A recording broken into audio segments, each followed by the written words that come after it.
books. This book, Day of Deceit by Robert Stinett, cites documents from the Freedom of Information Act. First of all, I just want to say thank you. I can retire now. You're here to pick up all of my slack. I can go away. You've done the work. You're ready. I just want to keep you on here for a couple more minutes. Is that okay? Oh, I'm sorry. You missed my joke, man. I was just saying that obviously I was just complimenting your research here. Oh, thank you. So this is a document called the McCullen Memo, and at the end of it, it states, complete embargo all U.S. trade with Japan in collaboration with similar embargo imposed on the British Empire. If these means could be to lead Japan to commit the first overt act of war, so much the better. At all events, we must be fully prepared to accept the threat of war.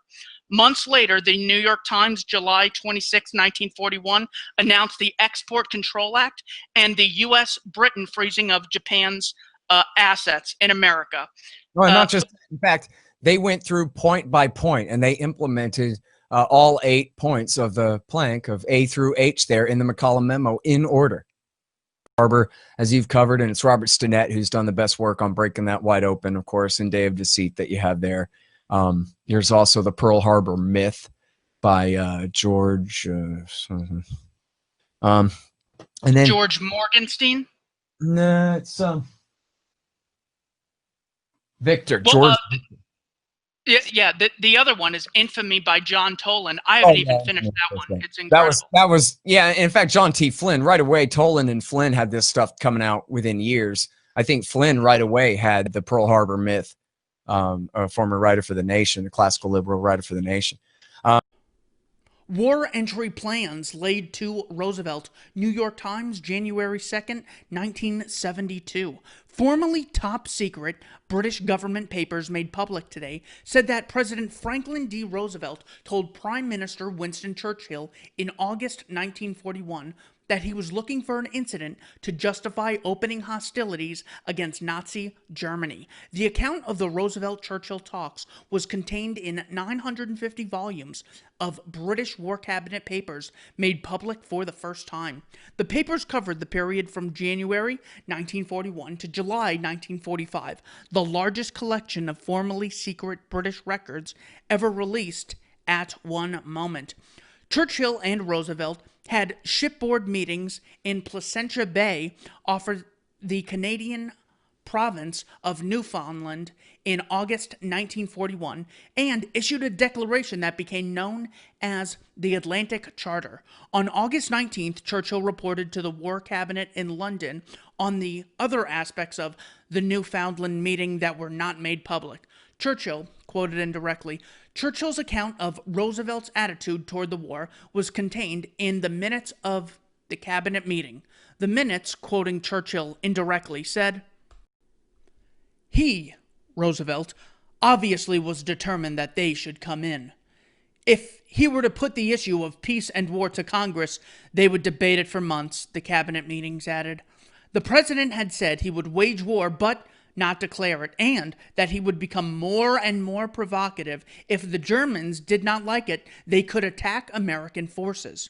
The cabinet minutes reported Churchill's account of an agreement that the United States Navy should operate a supply convoy across the Atlantic, then continued, the president's orders to these United States Navy escorts were to attack any German U-boat which showed itself, even if it were 200 or 300 miles away from the convoy. Everything was to be done to force an incident. The British, who stood alone in 1940 against Nazi air attacks and survived the Battle of Britain, were most anxious in 1941 for the United States to join the war against Germany. This attitude could account for the emphasis Churchill placed on his view of Roosevelt's readiness to go to war. Warning to Roosevelt. The cabinet minutes record that Churchill warned Roosevelt that the Soviet Union might be forced by the Germans to sue for peace in the East, and the British could then lose all hope for America coming into war. At that time, Nazi troops were advancing across Russia. The president had taken this very well and made it clear that he would look for an incident which would justify him opening hostilities, Churchill told the War Cabinet, according to the minutes of the meeting. None of this came out in Churchill's war memoirs, but he did write in them that the Atlantic Charter issued at the Newfoundland meeting was an astonishing document. This alluded to the fact that the United States, though technically neutral, joined Britain in public pledge to work toward the final destruction of the Nazi tyranny. Churchill said in his memoirs that he was satisfied with that declaration from Roosevelt, but made no mention of any pledge from the president to provoke an incident and enter the war. Pearl Harbor, The Story of the Secret War by George Morgenstern came out in 1947, in which he cites Henry Stimson, the Secretary of War's personal diary, citation number 3 on page 427. So imminent was war on November 25th that the president, in a conference with Secretary Hull, Secretary Knox, Secretary Stimson, Secretary of War, General Marshall, and Admiral Stark, brought up the event that we were likely to be attacked, perhaps as soon as next Monday, December 1st, and the members of the conference discussed the question how we should maneuver them, the Japanese, into the position of firing the first shot without allowing too much danger to ourselves. George Morgenstern continues, citing Henry Stimson's diary, page 62, in a chapter titled Japan Solves the Dilemma. Stimson expressed his reaction to the Jap attack, which was costing 3,000 American lives, with the utmost frankness. He wrote in his diary, "When the news first came that Japan had attacked us, my first feeling was of relief that the indecision was over and that a crisis had come in a way which would unite all our people. This continued to be my dominant feeling in spite of the news of catastrophes which quickly developed, for I feel that this country, united, had practically nothing to fear, while the apathy and division stirred up by unpatriotic men had been hitherto very discouraging." In his statement to the Congressional Committee, Henry Stimson, Secretary of War at the time, said, "If war did come, it was important, both from the point of view of unified support of our own people, as well as for the record of history, that we should not be placed in the position of firing the first shot. If this could be done without sacrificing our safety, but that Japan should appear to be in her true role as the real aggressor," referring to the war warning to Short on November 27th.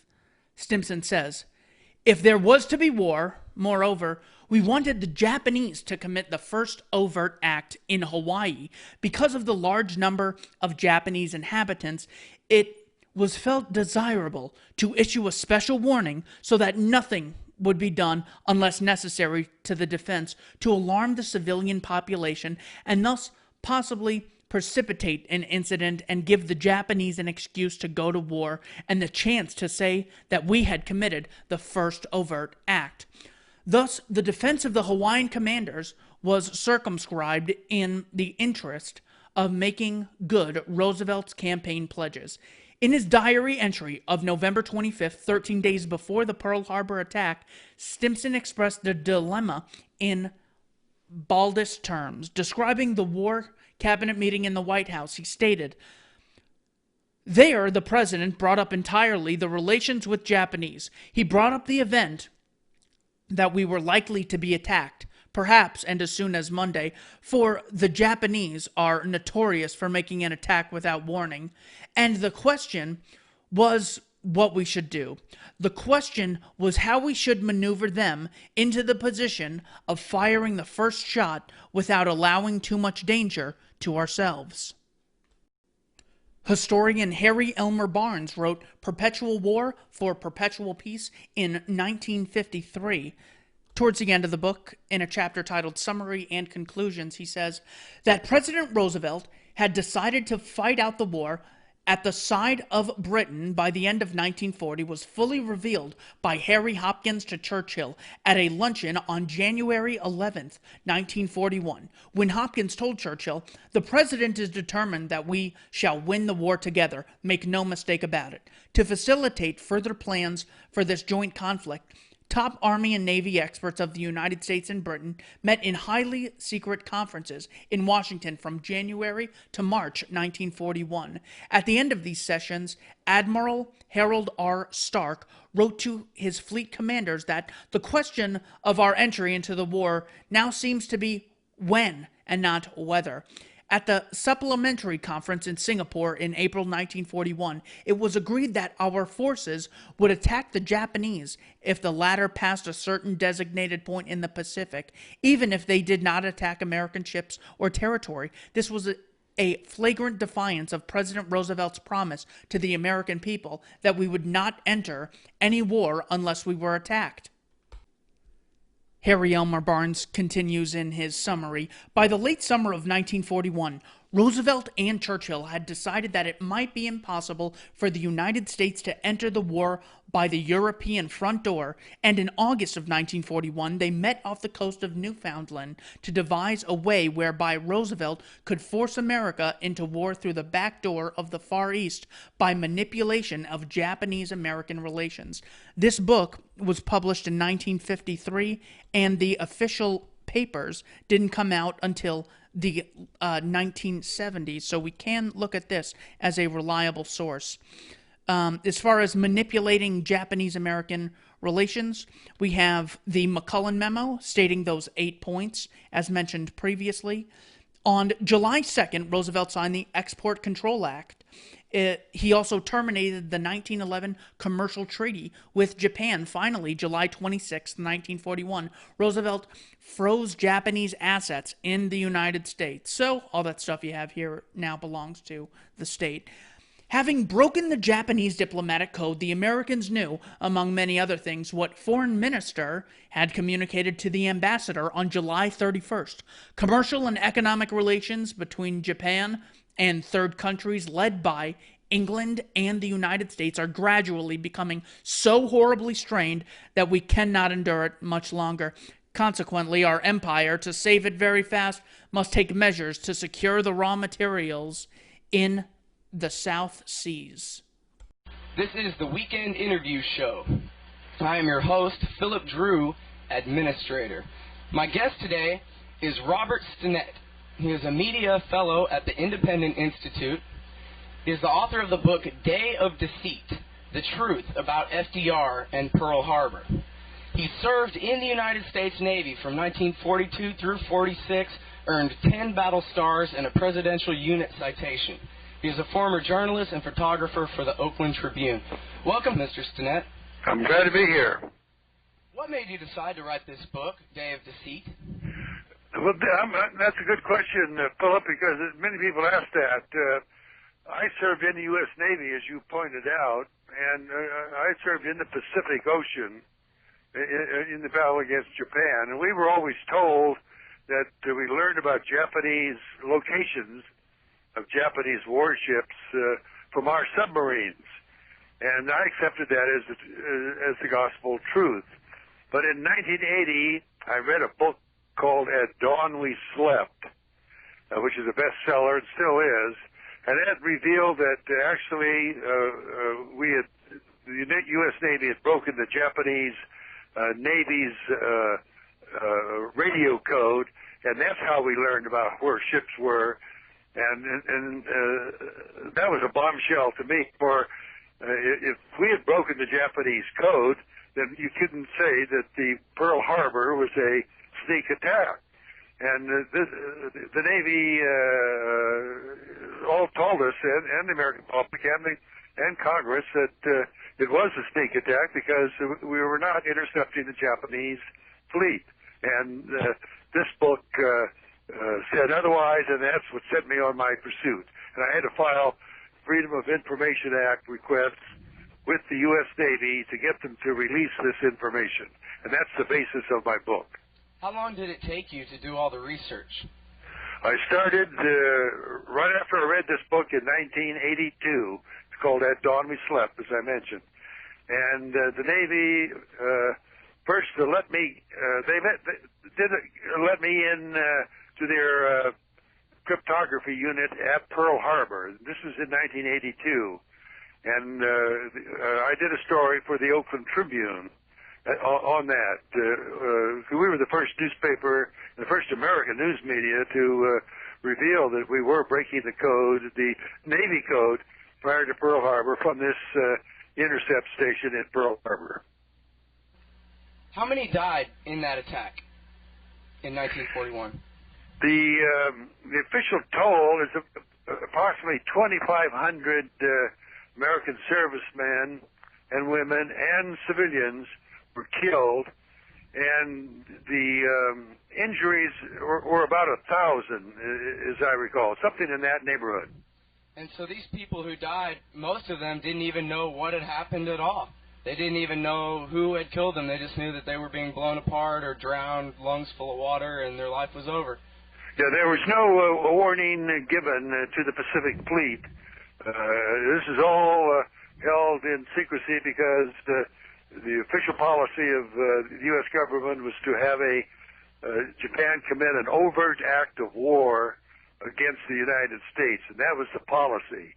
And the whole thinking behind this was to trigger a treaty with Japan and Germany so that Germany would come to Japan's aid. And that's what the United States wanted, was really to get in a war with Germany and not really against Japan, because the real danger was from Germany. They had the facilities for war-making power.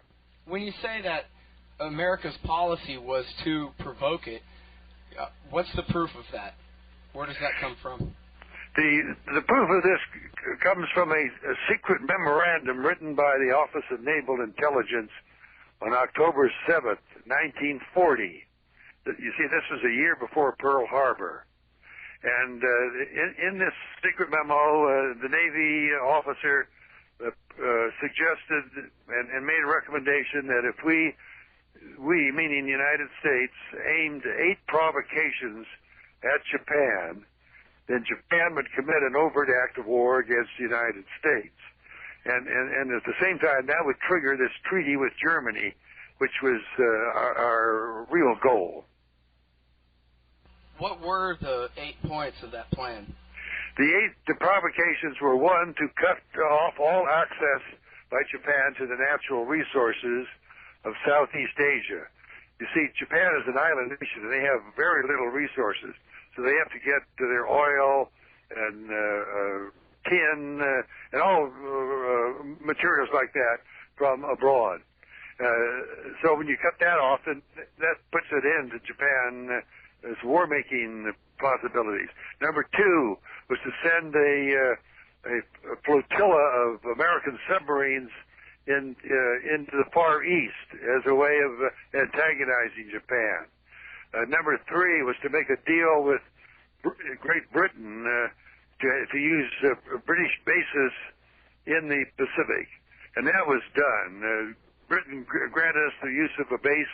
They called it 8 points, 8 actions. It was the actual wording that the Navy intelligence officer used. But actually, these were 8 provocations, or goading Japan.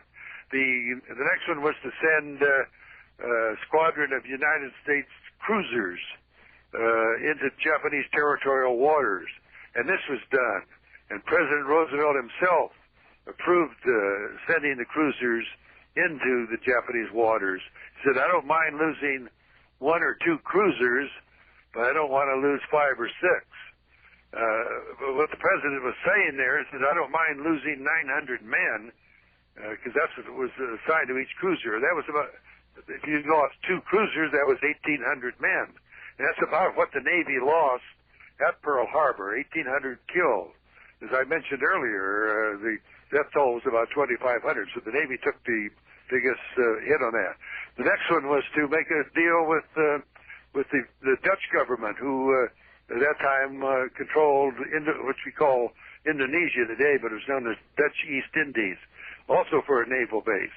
And then another one was to keep the United States fleet based at Pearl Harbor as a lure to Japan to attack us there and to knock out the Pacific Fleet. That was the idea, so that we could not come against the Japanese fleet. So That was another one approved by President Roosevelt. Then the final one was to have a complete and total embargo against Japan, cutting them off from all access to natural resources, oil, everything imaginable in the way of imports. And that was signed by the President on July 28, 1941. Well, that put all of the 8 provocations in place, and Japan went on at that time to a full wartime basis. So you say that this memo was written up in October of 1940. Then is that what you said? Yes, that's correct. Okay, and do we have proof that Franklin Roosevelt himself signed on to this 8-point plan? We don't have any proof that this actual plan, he saw it, but he acted on all 8 provocations, signing orders himself. As I said, one of the actions was Action H, which was also Action H. That was the complete embargo. He signed an executive order of that on July 28, 1941.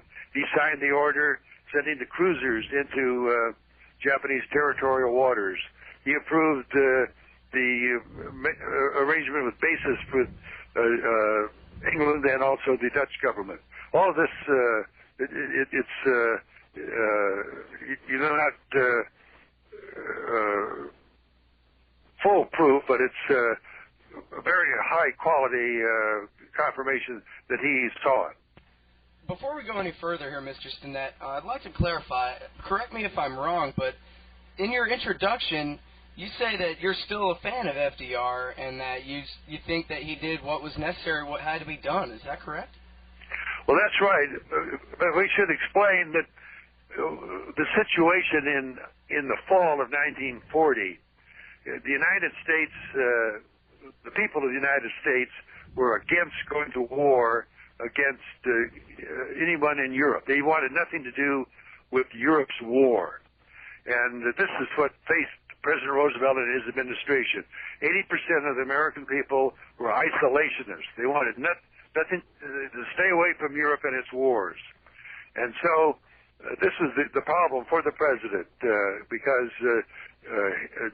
Germany and Adolf Hitler and the Nazis had conquered most of Europe and were bombing England and were getting ready to invade England and then seize the British fleet, merge it with the German Navy, and then threaten Canada and English possessions off of the east coast of the United States.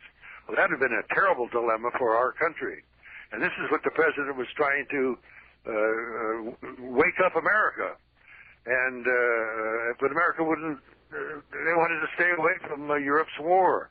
So when Germany and Japan signed this treaty, just 10 days before October 7th, 1940, that's when the U.S. Navy seized on this plan, this idea of provoking Japan to attack us, and then it's like a backdoor approach to war to get really at Germany, if you follow what I'm saying here. I do. And you're saying that you think that was okay. Well, I don't see what else that President Roosevelt could do at that time. America really wanted nothing to do with the Europe's war, and in fact, in the fall of 1941, German submarines were sinking U.S. ships, including warships. One of the warships sunk was the USS Reuben James, and they lost 100 men. But no one in the United States cared about that. It was sort of an oh-hum. They felt that President Roosevelt was trying to get us into war by putting our destroyers and our ships in harm's way. But he had the safety of our country at stake, and that's what I don't see what other option he really had given this information.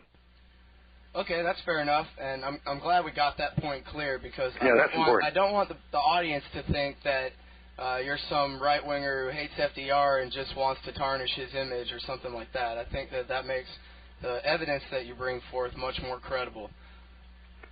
Well, that's right, and I think your listeners will, when they hear our full story here today, they'll realize the dilemma facing President Roosevelt and his military staff and people in the State Department.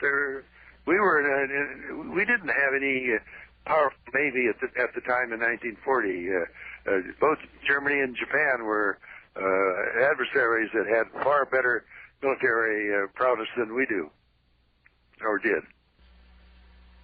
Okay, so you mentioned that what really got you started writing this book in the first place was when you found out that the codes had been broken long before you believed that they were.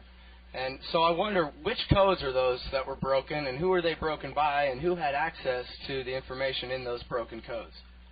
Yes, what we're talking about now, Philip, is the Japanese Navy's operation code, the one that they use to dispatch their warships to Pearl Harbor and to Southeast Asia and all throughout the Pacific and the South China Sea. This was a code that they devised in June 1939. It was immediately discovered by the United States Navy cryptographers, and that was led by Agnes Meyer Driscoll, who was the Navy's chief civilian cryptographer. And the reason for that was that at the time, the Navy would not allow women to be officers. And she was a civilian, and they could only give her pay using civilian pay scales. So Mrs. Driscoll was really the decoding brains, the crypto brains of the United States Navy. She's the one that wrote the Japanese military codes, also helped in the Japanese diplomatic codes, as well as she helped in solving the German Navy and Army codes. So she was a tremendous asset for the United States, and she provided this information to President Roosevelt and his military, but they did not provide it to the Hawaiian commanders, because they did not want the Hawaiian commanders to be alert for this Japanese overt attack on the United States, so that it would be seen as so outrageous that it would unify the American public and do away with that isolation movement. Well, but weren't the radio receiver stations in Hawaii, the people who were intercepting the codes and decrypting them, weren't they in Hawaii? Yes, well, you're absolutely right about that. But the U.S. Navy had 25 monitor stations in the Pacific, and these really ranged from Panama up the west coast of the United States to Alaska, and then using British facilities in China and in Singapore, Dutch facilities at Indonesia, and then also we had a string of stations across the Pacific at Corregidor near Manila. We also had them on Guam, also America Samoa, and we also had them at Pearl Harbor. And that's a good question. Why wasn't Admiral Kimmel, who was the commander-in-chief of the Pacific Fleet, told about this information? Well, his own people withheld this from him, and so did the Army cryptographers that were serving General Short, who was the Army commander in Hawaii. So both these two commanders were cut off by their own people and also from Washington, and not given this vital information. And as I said, the purpose was to make this attack so outrageous that it would unify the American people. And that's what happened. It worked. It was a plan that worked.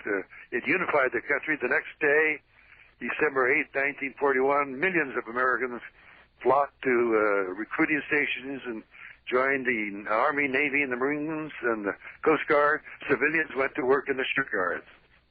In fact, in your book, you quote a man named Rochefort, or something like that, the chief of Station Hypo at Pearl Harbor, as saying that the attack was, quote, a cheap price to pay for the unification of America. Yeah, Philip, that's right. See, he was Commander Rochefort was in charge. He was the Pacific Fleet's chief cryptographer, and he was a brilliant cryptographer also, like Mrs. Driscoll. and he had served with Mrs. Driscoll and knew her capabilities. He was also a Japanese language officer, so he could not only break the codes, he could also read the Japanese and translate it for Admiral Kimmel, but he didn't do that. And the reason for all of this, you remember I told you that the Navy officer that wrote this 8-point or 8 provocations, that was addressed to the Chief of Naval Intelligence, and he was a captain by the on President Roosevelt's staff. And once President Roosevelt approved this plan, then the president moved this captain, the head of the Naval Intelligence, to Pearl Harbor as in charge of all the battleships. He was the number 3 officer of the Pacific Fleet, and he served as a gatekeeper, so to keep this information from both the FBI and from the Navy and from the Army, and that's how it worked.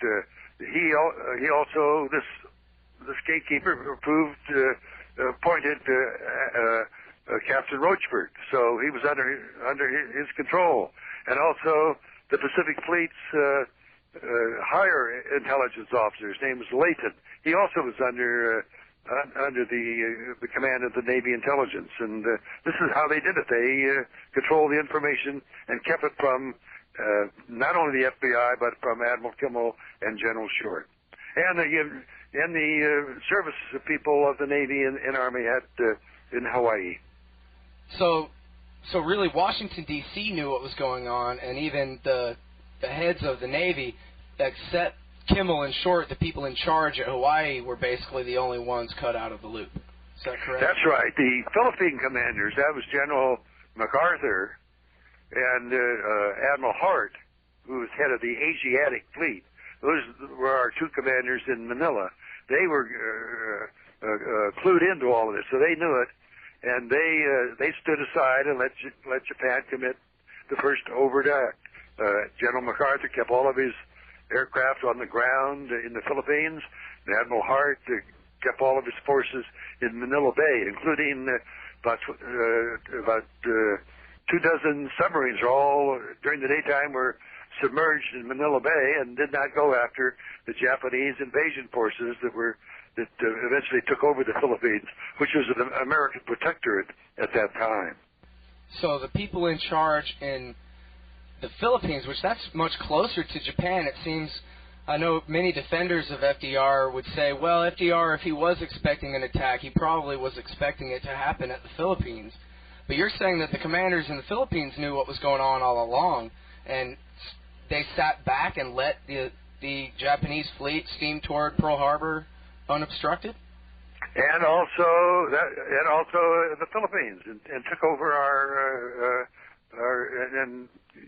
took over the Philippine military bases that we had. Japan conquered the Philippines, but they were following the orders from the president.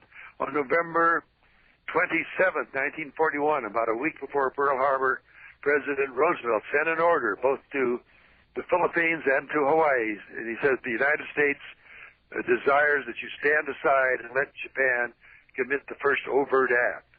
And this was after the president got confirmation that the Japanese fleet was at sea, 2 of them, one proceeding towards the Philippines, the other proceeding towards Hawaii in the North Pacific. Well, but how could he have known that they were on their way? I thought that the Japanese fleet maintained strict radio silence the whole way across the ocean. Well, that radio silence is a cover story. Nobody has any proof of that they were on radio silence. The Navy, the U.S. Navy cryptographers intercepted the radio broadcast by the admiral in charge of the carriers that attacked Pearl Harbor, and we had radio direction finders at these 25 monitor stations throughout the Pacific that were that when he broke radio silence, aboard his aircraft carrier, the flagship of the Japanese force, we could locate where he was, and we followed him day after day after he left Japan and headed towards Hawaii. And there also he was accompanied by about 30 Japanese submarines, and those submarines were also being radio direction finders. And then the other forces heading towards Wake Island and Guam, which were our U.S. naval bases. They also were being tracked, so they knew where the Japanese forces were headed. And also we were tracking them towards the Philippines, and also British bases there in Malaysia, and so forth, Singapore. Our guest is Robert Stinett, media fellow at the Independent Institute and author of Day of Deceit, The Truth About FDR and Pearl Harbor. Sir, a minute ago you mentioned about the FBI being cut out of the loop, and that got me curious. How did J. Edgar Hoover feel about being cut out of the loop of this information? Well, J. Edgar Hoover didn't like that at all, but the U.S. Navy didn't trust Hoover at that time, because Hoover would leak certain information to his newspaper media friends like Walter Winchell and Drew Pearson and other pundits at the time. So the Navy would not trust J. Edgar Hoover with this, it's very secret information, because if Japan learned that we were intercepting their codes, they would change them. So that's why they didn't want Hoover leaking this information. And not only that, the FBI and the Navy had discovered a Japanese naval spy in Honolulu that was sent there by the head of the Japanese Navy. And the spy's purpose was to get a census of the Pacific Fleet, and then also later on in 1941 to prepare bomb plots where the battleships were located. Well, he obtained this information, this Japanese spy, and then sent it by diplomatic messages to Tokyo, but he was forced to use RCA communications. And so whenever he took his coded messages to RCA's office there in downtown Honolulu, a copy was given to the U.S. Navy, who also gave him, and to the FBI, excuse me. And then the Navy then broke the code, Mrs. Driscoll, as I mentioned earlier, and then that went to President Roosevelt and his military, but not to the Hawaiian commanders. So they could follow what this spy was doing. First, preparing a census of the fleet that was based there at Pearl Harbor, and then in the fall of 1941, he made plots of Pearl Harbor located where battleships were, cruisers and destroyers and so forth. And none of this information, though it was broken, decrypted by the cryptographers, was given to the Hawaiian commanders. Again, to keep them from trying to interfere with the Japanese overt act of war. This spy, what was his name, and how long was he in town and being observed by the government? He was an ensign in the United States Navy, and he arrived in Honolulu it was in March 1941. He was using an alias of Takao Yoshikawa, and that was his real name, Takao Yoshikawa. That was Ensign Takao Yoshikawa, but his alias was Tadashi Morimura. I'm sorry if I'm confusing you there, but he was known in Hawaii as Tadashi Morimura, and he was given the title as Chancellor of the Hawaiian Consulate for Japan in Honolulu. But the Navy and the FBI discovered him immediately, because when they checked the foreign registry of Japan, the diplomatic registry that the State Department had, there was no such person as Tadashi Morimura. Not only that, he was about 27 years old, and Japanese never sent young people to Hawaii. It was more of a reward for long years of service, because Hawaii was considered really a vacation spot. So this aroused the suspicion of the the Navy and the FBI when Morimura arrived there in Honolulu, and the FBI put a tail on him. But Sir, I just wanted to clarify. I wanted to make sure. You said he was an ensign in the American Navy or in the Japanese Navy? no, in the Japanese Navy. His name was his real name was Takao, Takao Yoshikawa. He was ensign Yoshikawa, the Imperial Japanese Navy. He was a graduate of their Naval Academy. I see. And they were following him around from the time he was here in, you said, March 1941 all the way until Pearl Harbor? That is right. He was being followed and tailed by the FBI there in Honolulu, and we were also intercepting his messages that he sent by RCA cable to Tokyo. And then those messages were in code. Mrs. Driscoll and her cryptographers broke the code, and we knew exactly what he was telling Japan. And he was, what, sending them maps and plans for attack? That's right. First of all, he was telling Japan how many warships were at Pearl Harbor and where they were located. And in the final week before December 7th, 1941, he sent, it's all clear to attack these places, meaning that the Navy base and the Army bases, before they're not alert to what we were up to. And so when he said it was all clear for a bomb attack on Pearl Harbor. Sir, when I was a young boy, I always learned that it was a lucky thing, a coincidence, that the aircraft carriers were out at sea that day, and that only old World War I ships, or primarily old World War I ships, were destroyed in the attack.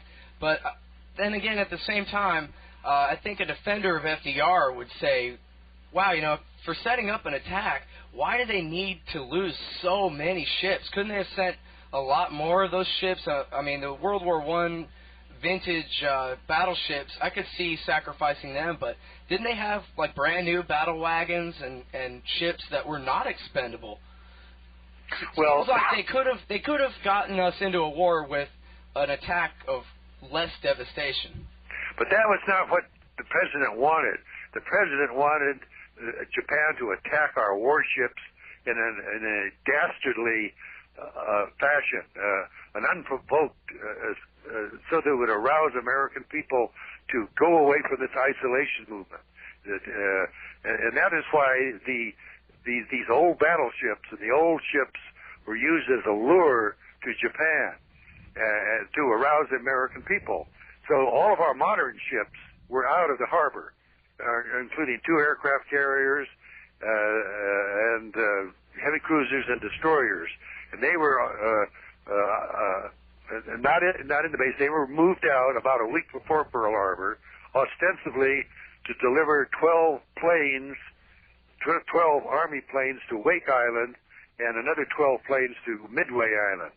Well, 12 planes were delivered to Wake, but the other task force just sort of sailed around in the Central Pacific and never did deliver the planes to Midway. But the whole idea was to get our modern ships out. And so what Japan did was to hit our old battleships and other older warships that were anchored there at Pearl Harbor. So none of the newer up-to-date ships were in the harbor at all. It was all vintage World War I era. That's right. There were a few there were 2 heavy cruisers that were at dry dock, as I recall. But the bulk of the 200 vessel Pacific Fleet, these were all World War I era warships. Can you tell us the story of General Marshall, the Army Chief of Staff, his delay of the morning of the 7th? The story of him going horseback riding and just waiting around and taking as long a time as he could to send the warning to Hawaii? Well, yes. General George Marshall was the Army Chief of Staff. In other words, he was head of the U.S. Army. And he also was clued into this plan.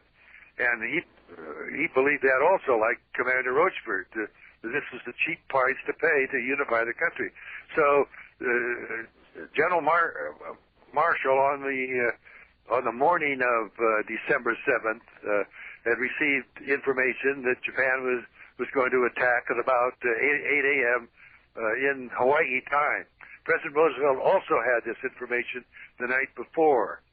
But instead of sending a warning to the Hawaiian commanders, the general marshal just sort of hemmed and hawed, went out horseback riding, as you said, and then when he finally showed up at his office, almost too late, he authorized sending a message to the Hawaiian commanders, but he sent it by Western Union, the slowest way he could possibly do it, and still sort of look good as an excuse. This is the cover story. So the messages went by Western Union to Oakland, California, and then by Western Union wire to Hawaii, and it didn't reach Hawaii until late afternoon Hawaiian time, about 4 hours after the attack. Okay, sir, I got to be honest with you. My grandmother was pregnant with my father at the time this happened, so I don't remember the 1940s very well. I wonder if you can tell the story of what happened to Kimmel and Short, the admiral and the general in charge out there at Hawaii. Yes, well,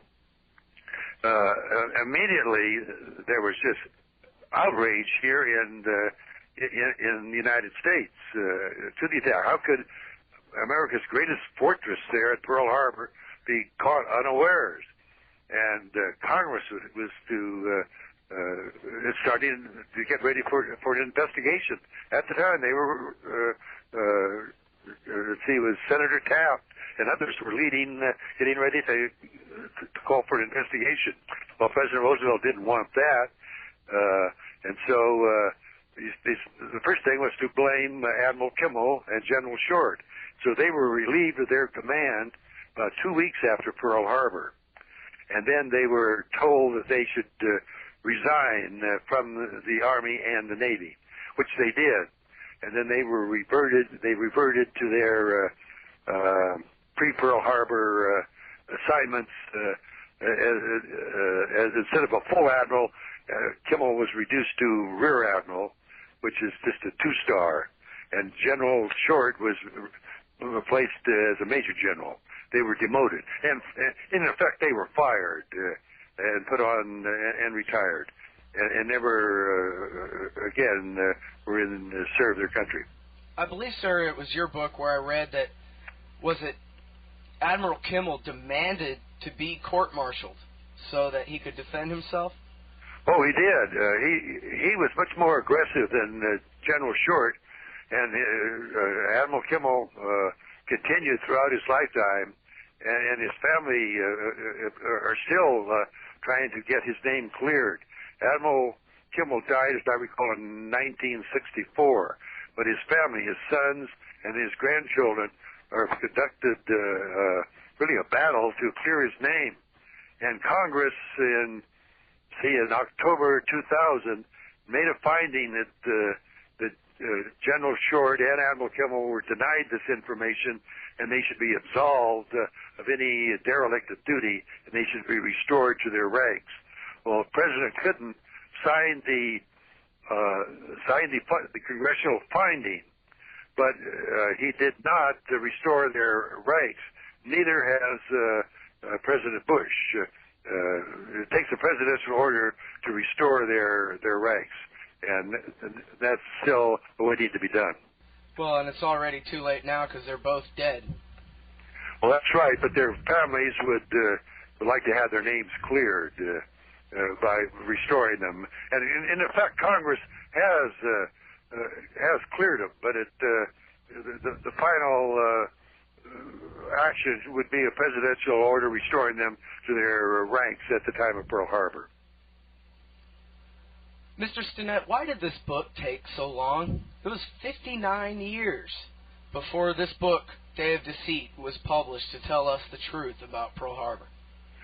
Well, see, immediately after Pearl Harbor, all of this cryptographic information was hidden away in Navy vaults to keep Congress from getting the information.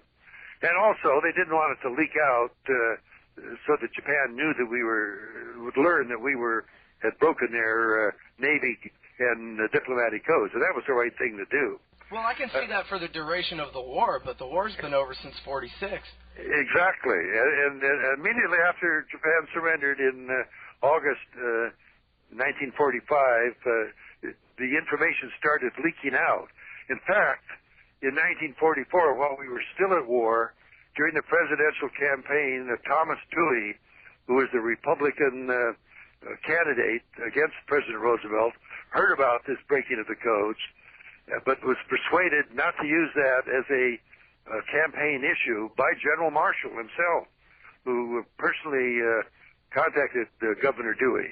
And Dewey decided to keep quiet about it.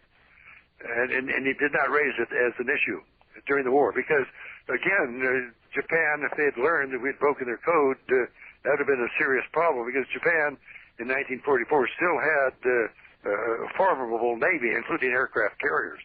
But once the surrender in August 1945, then it started leaking out. But the euphoria of war victory just consumed America, and you couldn't get anywhere with this information. Not only that, it was seen as a anti-Roosevelt tirade, especially when Life magazine, which was owned by Henry Luce, who hated President Roosevelt, carried an article about the breaking of the codes and that Pearl Harbor was known in advance.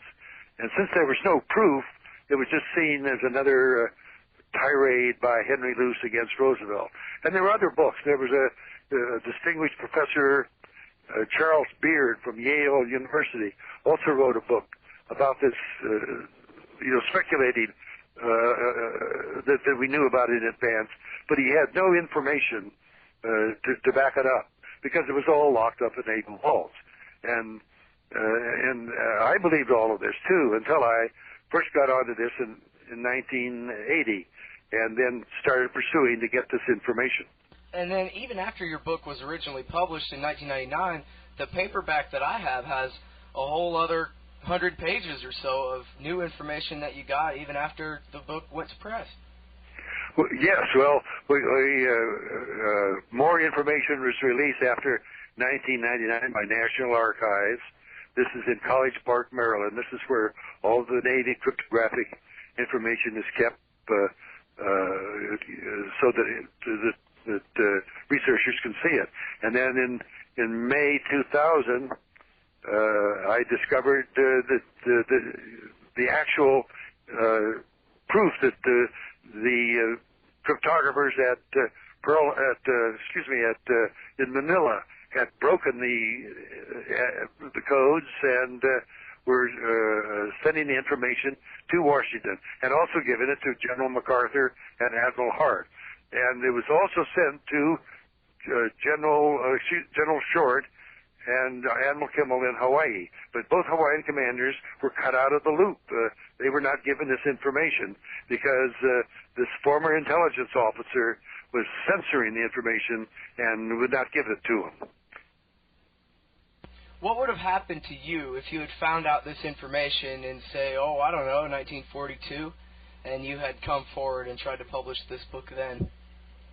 Well, in 1942, I was in the U.S. Navy, and I would not have disclosed this kind of information. I don't think any American would, because that would be giving a magnificent secrets to Japan, and they would have changed their codes. And that's how we had the great victory at Midway. That's where Japan came back with their carriers in sort of like a repeat Pearl Harbor and attacked our forces at Midway, and we're going to occupy Midway. And then once they occupied Midway, they were going to seize Hawaii. They were going to invade Hawaii. But you see, again, we were breaking the code and knew that they were going to do this, so we sent our ships and we ambushed the Japanese fleet off Midway and sank 4 of the Pearl Harbor carriers. And that stopped Japan's Navy at that time. They were never able to recover from the defeated Midway, and that was because we had broken the Japanese code, and we did not want them to know that. Do you think that we would have had war with Japan if we had not initiated the 8 action memo? I don't think so. Japan was never a threat to America because it's an island nation. All you got to do is blockade it, and you put them out of business. Where Germany was a whole different matter. They had natural resources, shipyards to build ships. Japan could also build shipyards, but they needed the natural materials like steel and tin and all that sort of thing to make bombs and so forth. And so Japan was never a threat to us. It was just a lure to end that isolation movement and get us into war against Germany. That's what it was all about. In fact, on page 121, you write that, quote, the White House issued export permits that allowed Japan to obtain just enough fuel to keep her warships going. America had quite deliberately put Japan in the untenable position with just enough fuel to fight, but not enough to win. Yes, that is right. President Roosevelt provided the orders so that Japan in 1940 and 41 could obtain oil and scrap iron and those kind of materials from the United States. And that's what they were doing. But they only allowed them enough to last till about 1943, which at that time, 1943 was the year that the United States would have our carriers completed, battleships ready to go on the offensive. And that's what happened. In November 1943, that's when we began the island hopping offensive in the Central Pacific, where we captured various Japanese islands and then used those as bases to bomb Tokyo and drop the atom bomb and so forth. Sir, I heard recently about a lawsuit of World War II veterans who I believe were at the Philippines, and their lawsuit alleged, and apparently they claim to have had declassified papers that prove that FDR ordered the Navy to leave the Philippines mostly in empty ships and to deliberately leave a bunch of American soldiers behind to be slaughtered with their wives and children and to be in prison, and that Roosevelt wrote that, basically that this was for purposes of publicity, and it was, just to reinforce the dastardly attack at Pearl Harbor kind of thing. Do you know anything about that?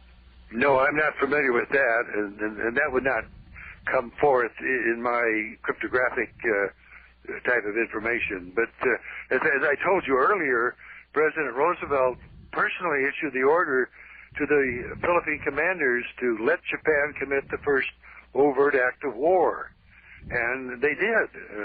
And Japan overtook the Philippines and captured American soldiers and sailors and forced them into marches. It's called the Bataan Death March. And apparently that's what the lawsuit that you're referring to is about. But I'm not familiar with that. But that could possibly be what you're suggesting here. Well, does that sound to you like something outside of the character of FDR? Like, is that kind of allegation comparable to Pearl Harbor, or do you think that that's something on a different scale? Well, I don't think the president or any president would want to, slaughter American servicemen. No, it has been done in the past. A few are sacrificed for the safety of the many, and that's what Commander Rochefort was referring to when he said it was the death of 2,500 at Pearl Harbor was a cheap price to pay to unify the country. This unifying the country and getting people war-minded, you can trace that back to President Polk in the Mexican War in 1846, where where American troops provoked Mexican troops along the Rio Grande River. President Lincoln did it at Fort Sumter. We know about it at Manila Bay, not at Manila, in Havana, Cuba. The USS Maine was blown up. And then most recently at Vietnam, when the Gulf of Tonkin resolution was also a provocation against Vietnamese that President Johnson used to get us into the Vietnam War. At some point, Mr. Stinnett, somebody's got to ask, what makes us better than the Germans? If we provoke every war that we fought since the Mexican-American War.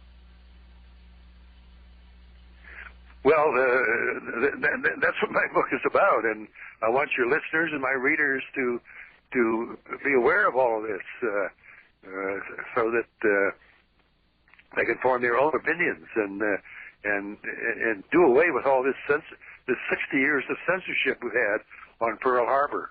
But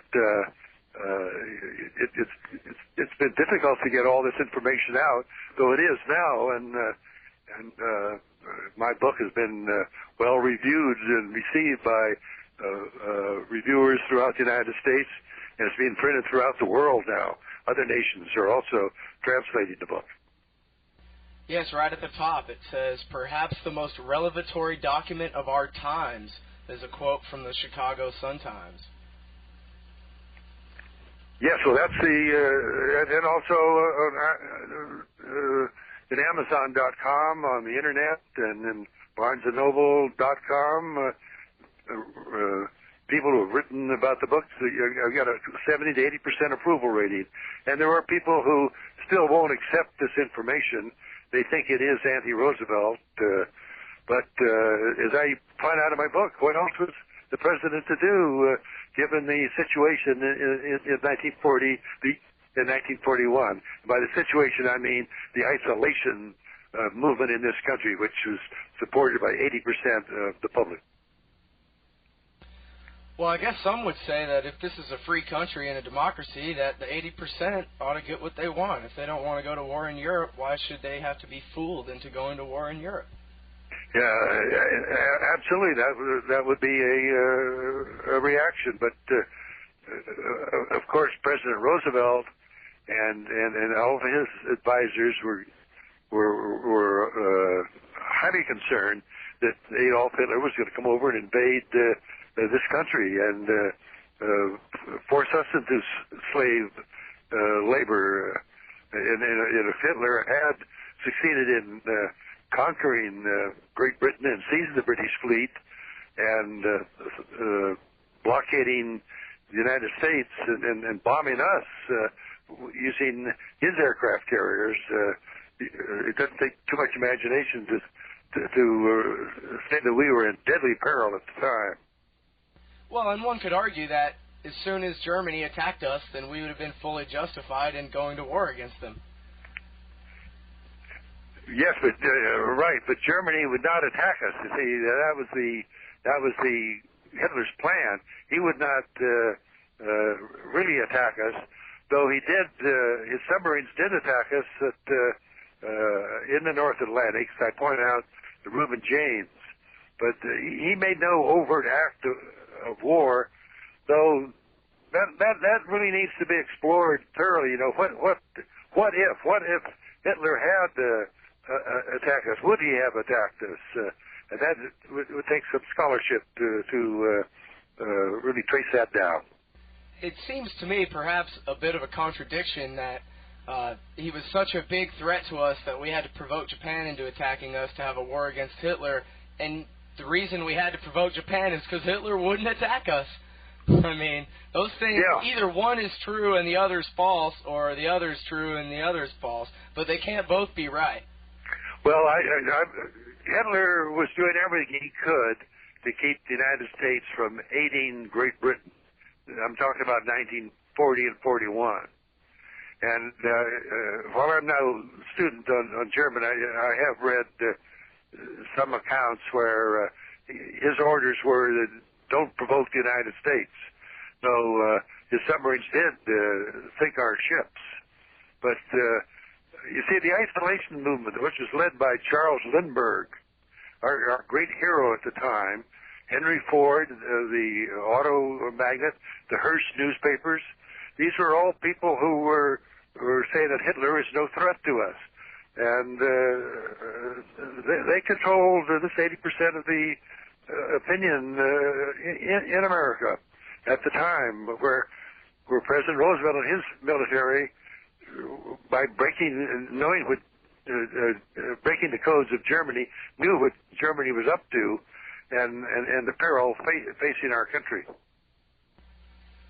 All right. Well, I won't belabor that point anymore. That really just comes down to a matter of opinion about whether it was. Well, that's right. You know, suppose Hitler had invaded Bermuda and had and Nassau and in the Caribbean or Canada. Suppose he had done that. What would have happened here in the United States? This is what the Navy intelligence was worried about when they wrote that memo in October 1940. What if Hitler had seized the Canadian landmass and Bermuda and Nassau and all of the British islands in the Gulf of Mexico and the Caribbean and so forth? You know, we could have a whole broadcast discussing that. All right. Well, Mr. Stinnett, off the top of your head, can you recommend any other books besides your own on Pearl Harbor that have things that people need to know in them? Well, as far as I know, I'm the only one that was given access to these, documents, the cryptographic documents that you need to know before you can really write the truth about Pearl Harbor.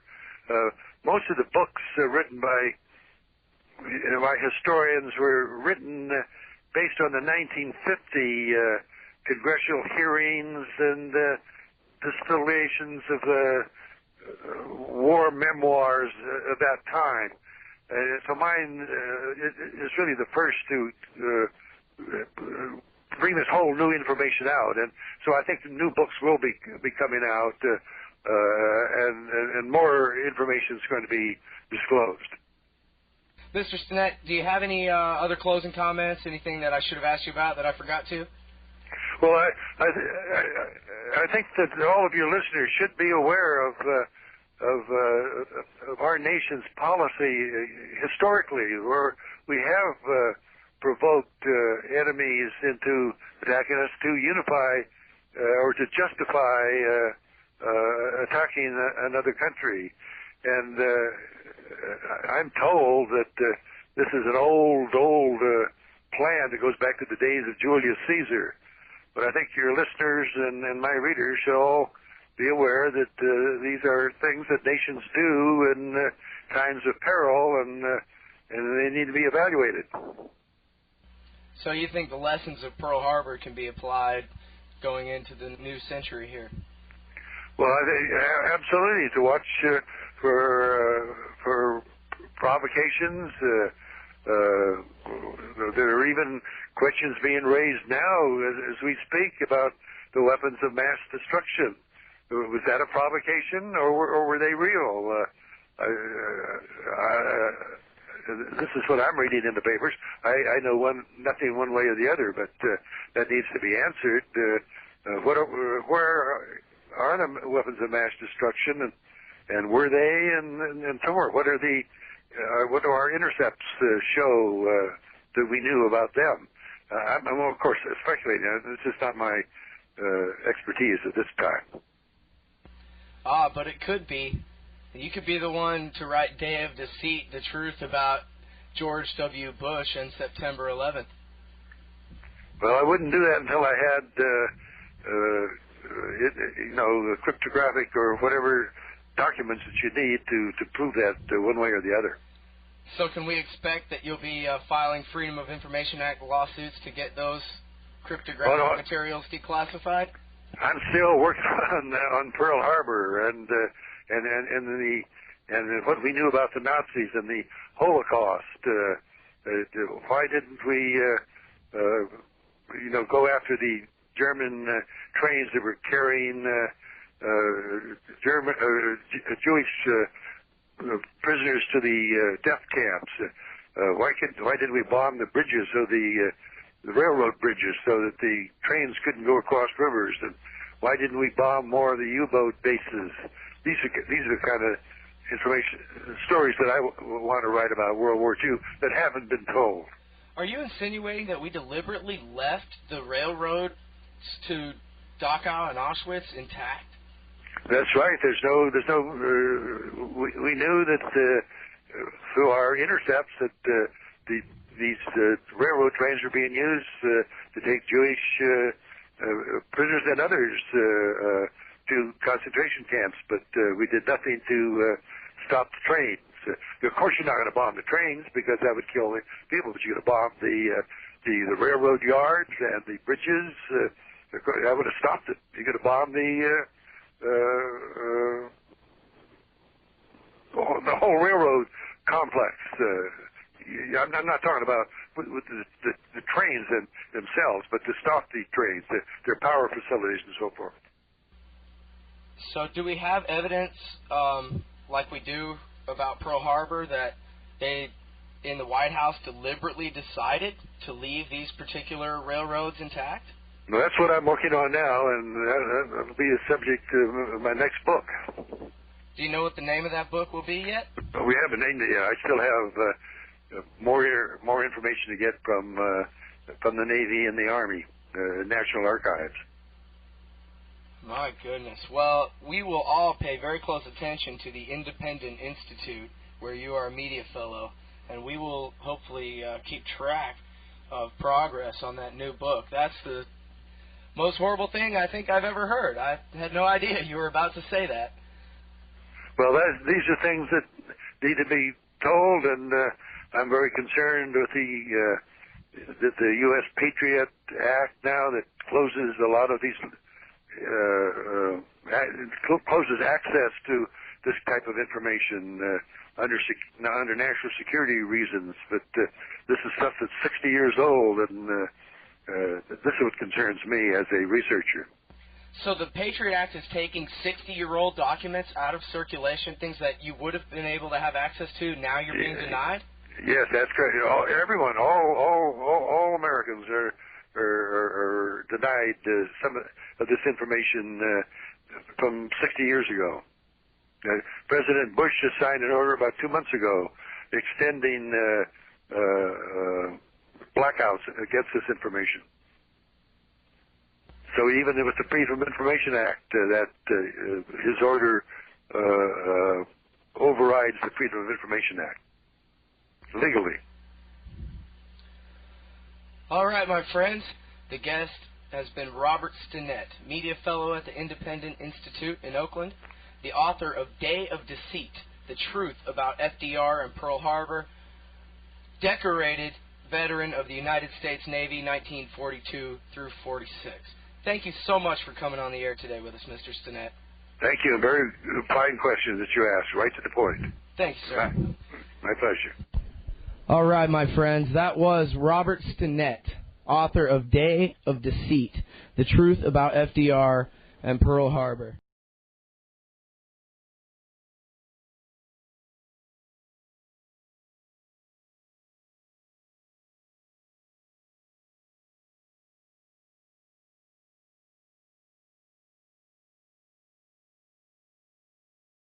Now, the significance of that is that if you are part of this collectivist mentality and you really believe what I just said, then if you have some ulterior goal in mind which you think is worthy, then you can sacrifice untold numbers of people because they will be the minority.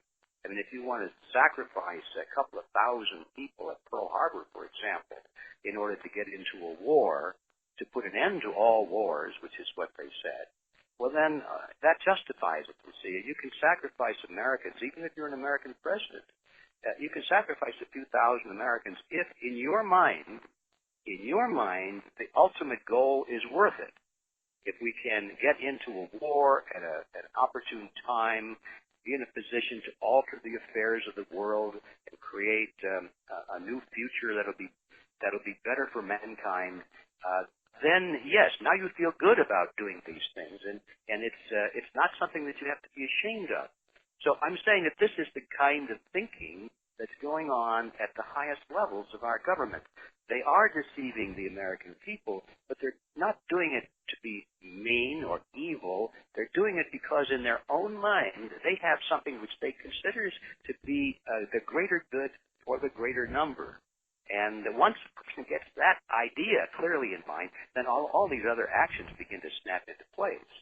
Now, you can disagree with them, and as I do, I don't think they've got it right.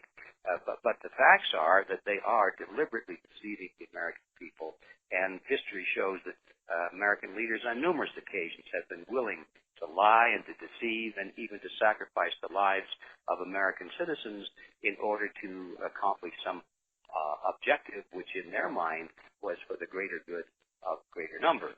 And I mentioned Pearl Harbor before. The reason that came to mind is because I've recently been going through all that history again, and I'm putting it into my book. And it's just an open and a shut case. Now, they used to deny that Roosevelt and Marshall and the highest members of our government and in the military used to deny that they had any prior knowledge of the Japanese attack, and that it was a complete surprise. And as Roosevelt said, it was a day of infamy and all of that sort of thing. Well, now, gradually the pieces of the puzzle have bubbled up out of the mire of deception and secrecy and cover-up. And now it's also clear that the defenders of Roosevelt don't even attempt to deny it anymore. They now have switched their tune, and now they're saying, well, yes, it's true. He did actually not only know that the Japanese were coming, but he did everything possible to make it easy for them to come so that they would have a successful attack. They're saying yes, and he withheld the information from Admiral Kimmel at Pearl Harbor and General Short. Yes, he did that. Everyone now agrees because the record is so clear. But now they say, but wasn't it a great thing that he did that? He was justified in doing so, you see, they say, because otherwise Hitler would have gone rampant all over Europe. He might eventually have attacked the United States, and so he had to do those things because the American people were too stupid. The voters were too ignorant to understand the importance of getting into that war. So, of course, Roosevelt had to violate the Constitution. He had to violate the laws. He had to kill a couple of thousand American citizens in order to bring the stupid American voters to the right point of view. Now, you see, this is what comes out of that mindset of collectivism.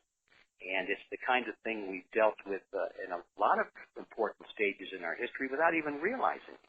And I'm hoping to pull this history together so that people can realize that this sort of thing has happened before. It happened in World War I with the sinking of the Lusitania.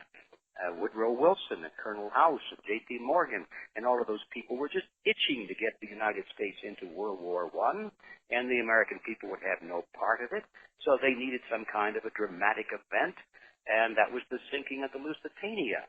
And they made that ship just as vulnerable as they could so that the Germans would sink it. The British pulled away their military escort at the last minute. There was the Lusitania, which had almost 200 Americans on board, steaming into hostile territory. And the Juno, which was a British destroyer, was supposed to safeguard it and go along with it and be on the lookout for German submarines. They pulled the Juno away, so the Lusitania now was undefended. The Lusitania had 4 boilers, was designed to be a very fast ship. It could outrun any submarine at the time. It was ordered as it went into those hostile waters to turn off one of its engines, to bank one of its boilers. So now it was running at 75% speed. And, they did everything they could to see that that ship got sunk. It was the cause célèbre they needed to inflame the passions of the American people to say, oh, yeah, look at those dastardly Germans. Look what they did. Let's get into this war. And it was all manipulated, and the history now is so clear on it. And I think, once Americans realize that it's possible that these things not only can happen, but have happened in 2 previous major wars, now it's a little different. You can look at current events maybe with the blinders off and realize, well, hey, there is a motive for this sort of thing. People are capable of doing this. Anyway, I've talked a long time on this thing, around it a little bit, but these are the kinds of things that I'm working on right now and pulling the history together. It's not hard to do. It's, as I said a moment ago, it's all clear. It's a matter now of public record. It's not a question of editorial opinion. And in many cases, the people themselves who participated in these acts wrote in their diaries about it. And now those diaries have been published, and many years after the fact, we can go to the diaries of Henry Stimson, for example, who was the Secretary of War under Roosevelt. And in his own diaries, he said, yeah, that's what we were doing. We were doing everything we can to get the Japanese to fire the first shot. He wrote in his diaries that we had to do it in such a way so as not to take on too much damage ourselves. But it was important to make it clear to the world that it was those bad Japanese that started the war. And he wrote this in his diaries. So, as I say, the evidence is now there, but unfortunately, it's not something you read about in the traditional history books, which have quite a different story to tell. And certainly it's not anything you hear on the major media. So that's my role. That's my job to pull this together and to document it. Because, when you say things like this, it's very unhappy news, and people don't want to believe it. And I accept that as a challenge. I'm used to people saying, I don't believe that. So I have to be doubly careful when I write these things and document the heck out of it, I have to be, to make my stuff bulletproof. So that's what I'm doing. All right, now our next guest on the show today is Robert Stinett, American historian and World War II Navy vet, author of Day of Deceit. And now this is, I think, always a great point to really get into what happened there, is how you found out, or really how you decided that you wanted to know this story and ultimately write this book about the truth on the question of what FDR knew before the Pearl Harbor attack. Can you talk about that? Yes, like all Americans, and in fact, the people of the world, I believe the fact that the Japanese attack was a sneak attack on Pearl Harbor, and that it was planned to sneak up on the Pacific Fleet, which was anchored at Pearl Harbor, and believe that until I read a book called At Dawn We Slept in 1982, and it mentioned in that book that the U.S. Navy had an intercepting station or a monitor station that they were listening to the Japanese fleet, and all of the messages, these are radio messages issued by Radio Tokyo to the carrier fleet that attacked us at Pearl Harbor.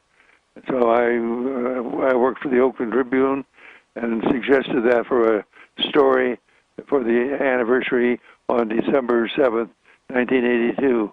The editor agreed, and that's where I first learned and confirmed that we had a station manned by cryptographers that had broken the Japanese code and were listening and knew that the attack was coming.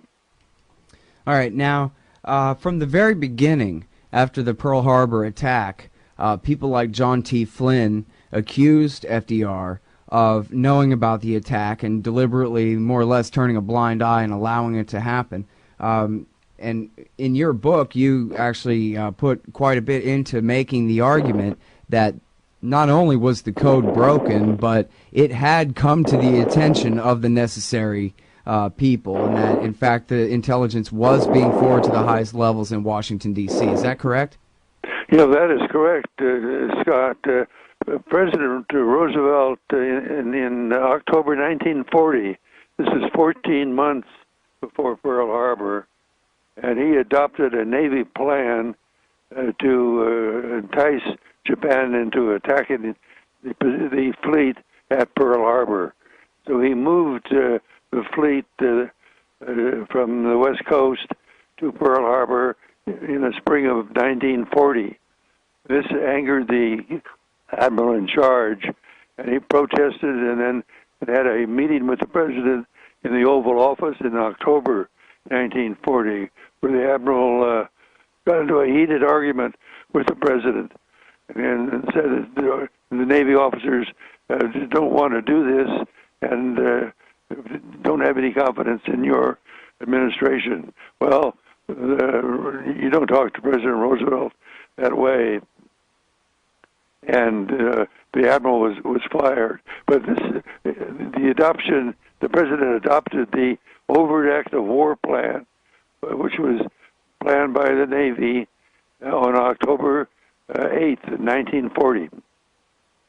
That's the Arthur McCollum memo of how to provoke Japan into attacking us first. Exactly. But now, on the specific question of the broken military code, they've sort of said all along that, well, as you say, it wasn't until the early 1980s that it came to your attention that there was any information out there that they had actually broken any military codes at all. Only the diplomatic codes had been the official story up until that time. But how can you be certain that the codes that were being broken, that intelligence that was coming from those military codes wasn't just being thrown in the waste paper basket? Because that would be the argument of the court historians here, would be that, oh, well, Robert Stinnett imagines perfect information, but just because they had broken the code doesn't mean anyone was paying attention to it, doesn't mean that FDR or anyone in the cabinet would have known about it. Can you refute that? You're right. That you had to overcome that allegation. But the National Archives in Washington D.C. have the Navy records. These were top secret records that were not released until I filed a Freedom of Information Act. It's a whole series of FOIAs to get these records.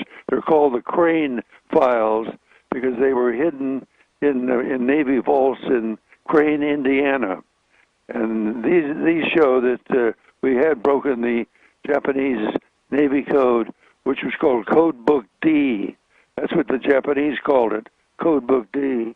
We called it RIP 80, Radio Intelligence Publication 80, or RIP 80, and these records are Navy records that were hidden and weren't available until I got these in 1995. Now, about that McCollum memo, we've talked before about how McCollum was a Navy intelligence officer, and how clearly this memo had gone up the chain of command. But you argued in the past, I believe, sir, that it was basically definitive, beyond question, that FDR himself was deliberately implementing this plan step by step, in order, even in the different provocations that were used to from their point of view, to make sure that the Japanese would feel that they had no choice but to strike first. That is correct, and that was difficult for me to believe, because during my tour of duty in the Navy, there was never any hint that this was taking place, and these 8 provocations were suggested by Commander McCollum to the President in the Oval Office on October 8th, 1940, as I said earlier, and the Admiral of the Fleet was there arguing with the President, and he said he called it a cockeyed plan, and this is all your listeners can see it in the National Archives. These are not my records. These are the National Archives. I want to make sure I understand right. The argument where Admiral Richardson was fired because he objected to keeping the fleet at Pearl Harbor, that argument was actually not just about keeping the fleet at Pearl Harbor. It was about the implementation of the entire McCollum memo. That was what got Richardson fired, you're saying? Yes, that is right, and Admiral Richardson tells about that in his book. It's called On the Treadmill to Pearl Harbor, and your listeners that are interested should get that book because he describes what went on in the meeting, and he also he met later that night after they had this knockdown drag out with the President and with Navy officials in Washington, and told them about it, and he said it was a cockeyed plan. And now, I believe, sir, that when we first spoke, I first read your book back, it was either 2003 or 4, and we spoke at that time, and then, but we've spoken quite a few times over the years since then, almost 10 years now. I feel very privileged for you giving me your time like this. But I believe that you actually changed your mind about one thing. At some point, you used to have it that Admiral Kimmel and General Short both have been cut out of the chain of information here, but later on you decided that that wasn't true, that in fact at least one or both of them had known about this, the impending attack, and they had turned their blind eye there on the scene, as blamed. Well, that is correct, Scott. But President Roosevelt changed the secrecy orders on November 27th when he sent a message to the Pacific commanders, military commanders. One was in Manila. That was General MacArthur and Admiral Hart, and then Hawaii it was Kimmel and General Short. And he told them that to stand aside and let Japan commit the first overt act of war. And that's what I call the McCollum Memo was the overt act of war, which the president adopted in 1940. And because he issued that order on November 27th, resulted from our radio direction finders locating the Japanese fleet in the North Pacific where they were breaking radio silence. Most authors say they did not break radio silence, that their radio transmitters were turned off and not able to use. But the records show that they were intercepted in the North Pacific. J. Edgar Hoover and the FBI had a spy there in, or had officers there who had noticed a Japanese spy there in Pearl Harbor, correct? Yes, that's right. There was a lone Japanese naval spy attached to the consulate, the Japanese consulate in Honolulu, and he was spying on the Pacific Fleet. And in October, he prepared a bomb plot messages and sent to Tokyo over RCA communications. And we were also intercepting these. These were in addition to that Code Book D. And he assigned positions in the various anchorages in Pearl Harbor where the battleships were, where cruisers and destroyers. And President Roosevelt found out about that and knew about that and did sort of try to get Admiral Kimmel and General Short to do something about that. But then that all was changed on November 27th when President Roosevelt told them to stand aside and let Japan commit the first overt act of war. Well, but what about Hoover? Why didn't Hoover have the FBI just nab the guy as soon as they found him? Well, yes, Edgar Hoover and his agents were following where the spy was going in the Hawaiian Islands, and but Hoover was also under the control of President Roosevelt, and he followed the orders that let Japan commit the first overt act. Right. And now that's also, that exact language is echoed in the Secretary of War's diaries as well, too, that we had to maneuver them into firing first. Yes, that's right. In Secretary of War, it was Henry Stimson, and in his diary he was talking about on November 25th, he was talking with the president to figure out ways to maneuver Japan into position to attack us at Pearl Harbor. It's amazing. All right, now, and one thing is, too, that I think is very interesting to note here, I guess I should have mentioned this at the beginning, that you don't consider yourself any kind of cranky old right-wing Roosevelt hater by any means, correct? You're still very proud of your service in the war, and even You've told me in the past that you think that Roosevelt did what he had to do in order to get the Americans to stop the Germans. Well, that is true. I believe, Scott, that they were just Roosevelt had two options. One was to not interfere with the Japanese attack and let Japan commit the first overt act, or not to do, or to try to send the Pacific Fleet to interfere with the Japanese attack. And the Japanese had a far superior force, and they would have just sunk the entire fleet. The whole idea was to overcome the isolation movement in this country, where 80% of Americans wanted nothing to do with Europe's war. And that was the whole heart of this. And that's where McCullum came up with this memo to overcome the opposition, because he felt that if Americans could be convinced that it was a sneak attack, they would wholeheartedly support the war effort and then go after Germany, which was the real villain in this in World War II, because they had the ability for building armaments and so forth. Mm-hmm.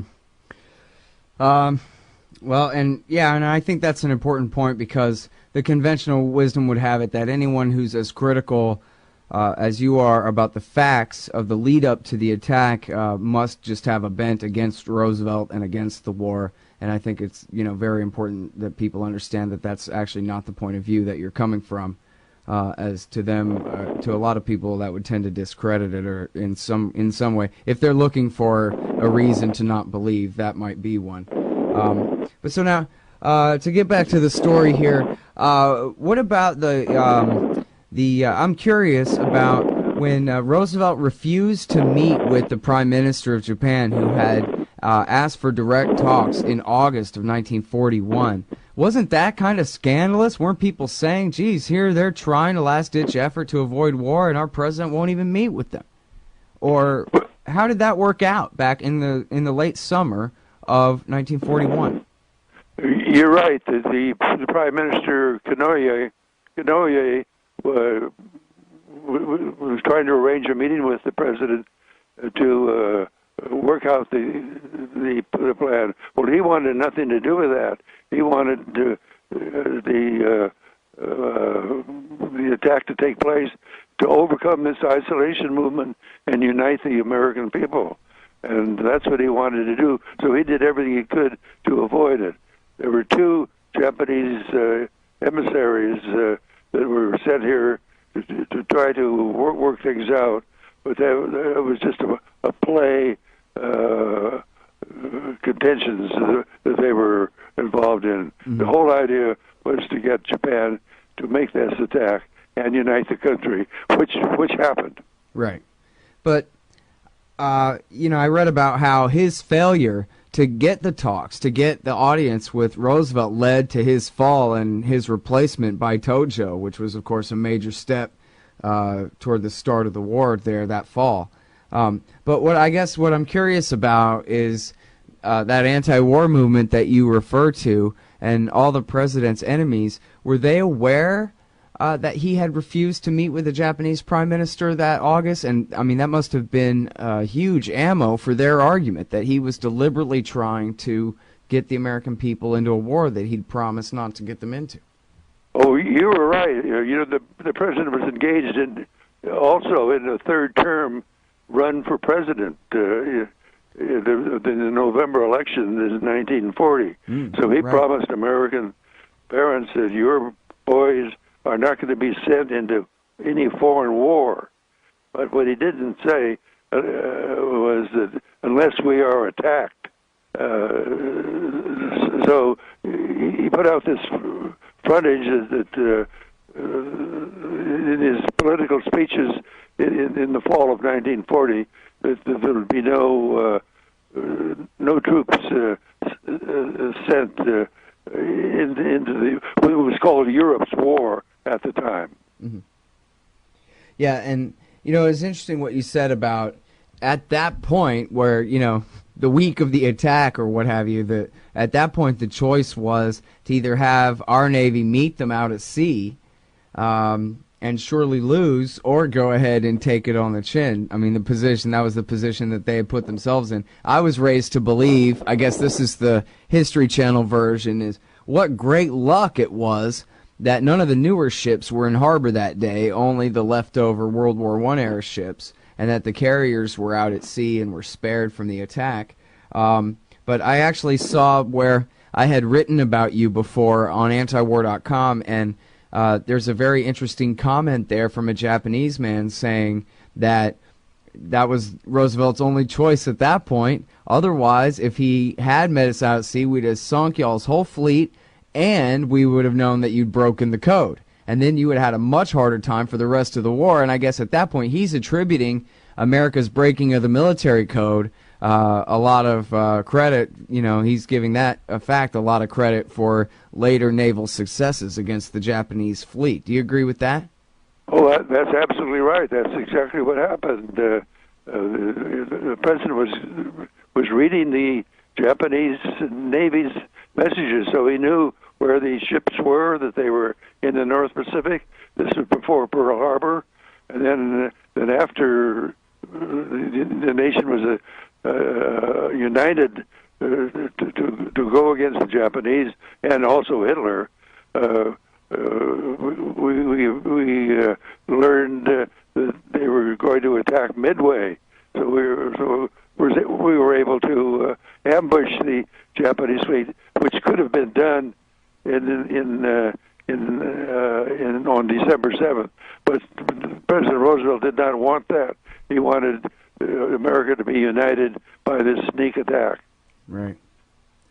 Well, it's such an amazing story, and you have to admit it's ironic, even if you favor it. And after all, the Imperial Japanese and the German Nazis were couple of the worst regimes that have ever existed in the history of humanity. So there's not much arguing that point. But even if you're for this setup by the president, you got to admit it's kind of ironic that he's got to commit this worst act of treason ever in order to get the people to do the right thing and go fight the Nazis, right?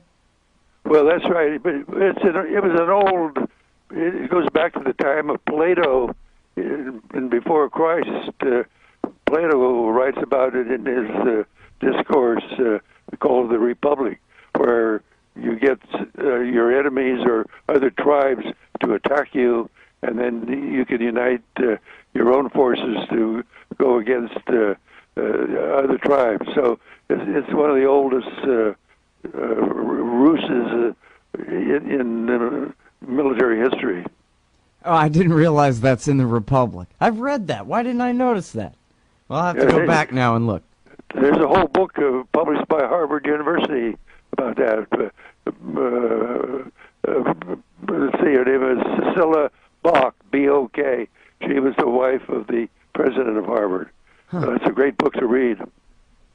Isn't that interesting? Plato and the provocation. That's what the Russians call it, a provocation. Yes, that's right.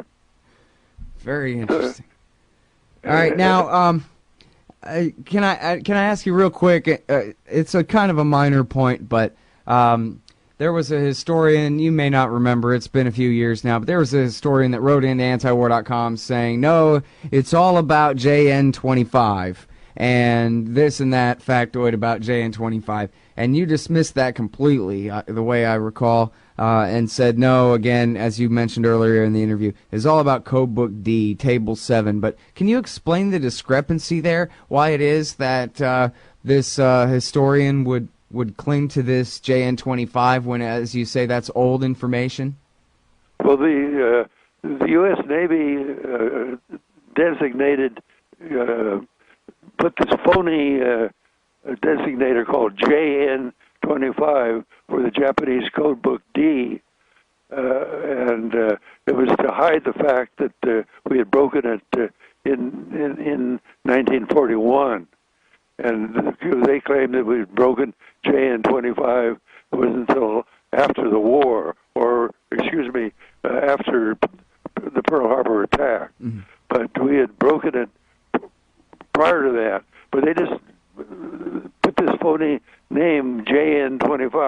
I got it. It's the old And cover story. Most people in other words. believe that. Most historians, well, there was nothing at the time to show that it was not true. Right. All right, that's Robert Stinett, author of Day of Deceit. Thank you so much for your time, sir. Appreciate it. Fine. I'm very pleased to present Robert Stinett.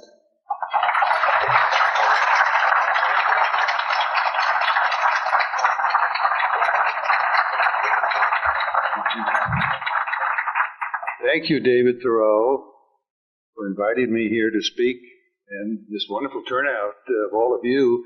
Many are my friends here for decades, including that I worked with on the Oakland Tribune. So I welcome all of you and the C-SPAN audience for the discussion on my book. I'd like to start right off and tell you about what the book's about. It concerns the struggle between Adolf Hitler and President Roosevelt. Both took office in 1933, and by 1940, Hitler had conquered most of Europe, was poised to invade England, seize the British fleet, merge it with the Nazi Navy, and threaten Canada, British possessions in the Western Hemisphere, Bermuda, South America, Caribbean, Canada. And that was a huge danger to the United States. So my book really starts in September and October 1940. And I would like to show a brief video of newsreels that you can see on the monitor, and it shows destruction in London, and you'll hear Winston Churchill, the Prime Minister of Great Britain, saying we need America's help.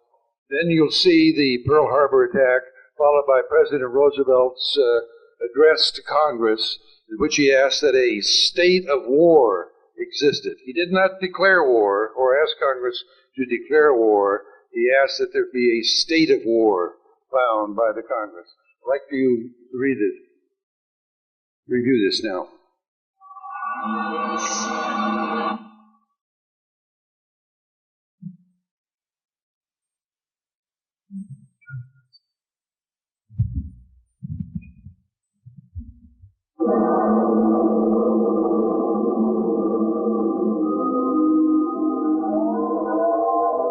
Poland, Denmark, Norway, Holland, Luxembourg, Belgium, France, and Poland.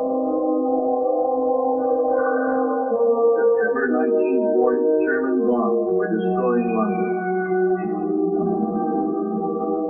England stood alone.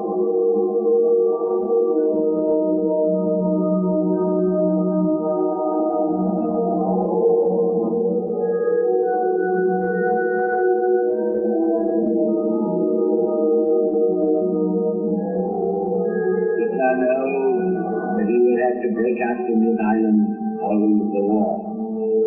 We can stand up to him, or Europe may be free, and the life of the world may move forward. What did we say? Then the whole world, including the United States, including all that we have shown in justice, will sink into the abyss of a new dark age.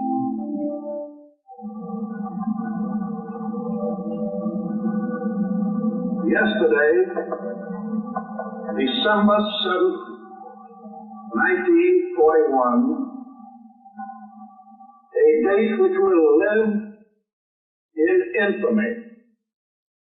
The United States of America was suddenly and deliberately attacked by naval and air forces of the Empire of Japan. You heard Prime Minister Winston Churchill of England there detailing the danger there to England and predicting that he needed U.S. help or we're going to fall into the abyss of a dark history. So this is the situation that faced President Roosevelt in September and October 1940. Americans wanted nothing to do with Europe's wars. And even though German submarines were sinking our ships or attacking our merchant ships and warships in the North Atlantic, that didn't arouse the American public at all. There was a huge isolation movement in this country, led by Charles Lindbergh, Henry Ford, the Hearst newspapers, and others. And while Americans realized that there was danger from Hitler, they considered that Europe's war, and they were fed up with the World War I. The payments were not made for U.S. Participation. So there was a quandary there in the Navy Department, in the Office of Naval Intelligence. So on October 7th, 1940, this is 14 months before Pearl Harbor, Commander Arthur McCullum, who's the officer you see over to my right here, he was the head of the Far East Desk of the Naval Intelligence. He was also President Roosevelt's Communications Intelligence Routing Officer. So all of these intercepts, the Japanese intercepts of their diplomatic and military messages, which we were intercepting, I'll talk about that later, went through Commander McCullum. So he knew the situation. He is the one that routed the information to President Roosevelt. He realized, Commander McCullum realized the terrible danger to the United States and proposed in this memorandum on October 7th, 8 actions that he said would cause Japan to fight the United States. And he proposed provoking Japan into attacking us at Pearl Harbor and other regions there in the Pacific. And the 8 actions, you can see them, they're in the book. The major action was Action F, keep the Pacific Fleet in Pearl Harbor. And on the very next day, Action F was put into place by President Roosevelt when he called the commander of the United States Fleet, Admiral James Richardson, who is this admiral right behind me here.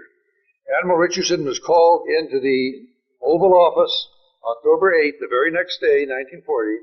Obviously, Admiral Richardson, who's based in Pearl Harbor, had been told 10 days in advance, roughly about September 27th, to come to Washington and meet with the president. Now, September 7th, 1940, is very significant, for that's the day that Germany, Japan, and Italy signed the Tripartite Pact, which called for either one of them, if they were attacked by another power, to come to the aid of that power. And that's why Commander McCullum wanted to get Japan to attack the United States and bring us into the war in the backdoor approach. And you can see that he called for sending cruisers into Japanese territory to antagonize the Japanese militarists so they would take over the civilian government. President Roosevelt called them pop-up cruisers. I want them popping up here and there, but I don't want to lose 5 or 6 cruisers. I don't mind losing 1 or 2. Well, if you lose 1 or 2 cruisers, you're losing 900 men each. That was about 1,800 men that he was prepared to lose to put this provocative action in place. And you know, that's what the United States Navy lost at Pearl Harbor. It was about 1,800 men. The rest were U.S. Army and civilians. And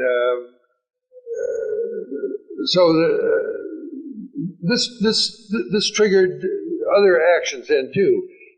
President Roosevelt personally placed Action H. This was a complete embargo of the Japanese access to natural resources in the Southeast Asia. It cut them off because Japan had no natural resources on their islands alone.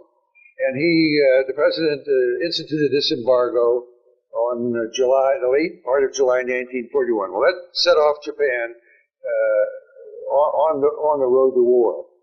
And in the meantime, in October 1940, our cryptologists in the Army and the Navy had broken the Japanese diplomatic codes and the military codes. That's very important.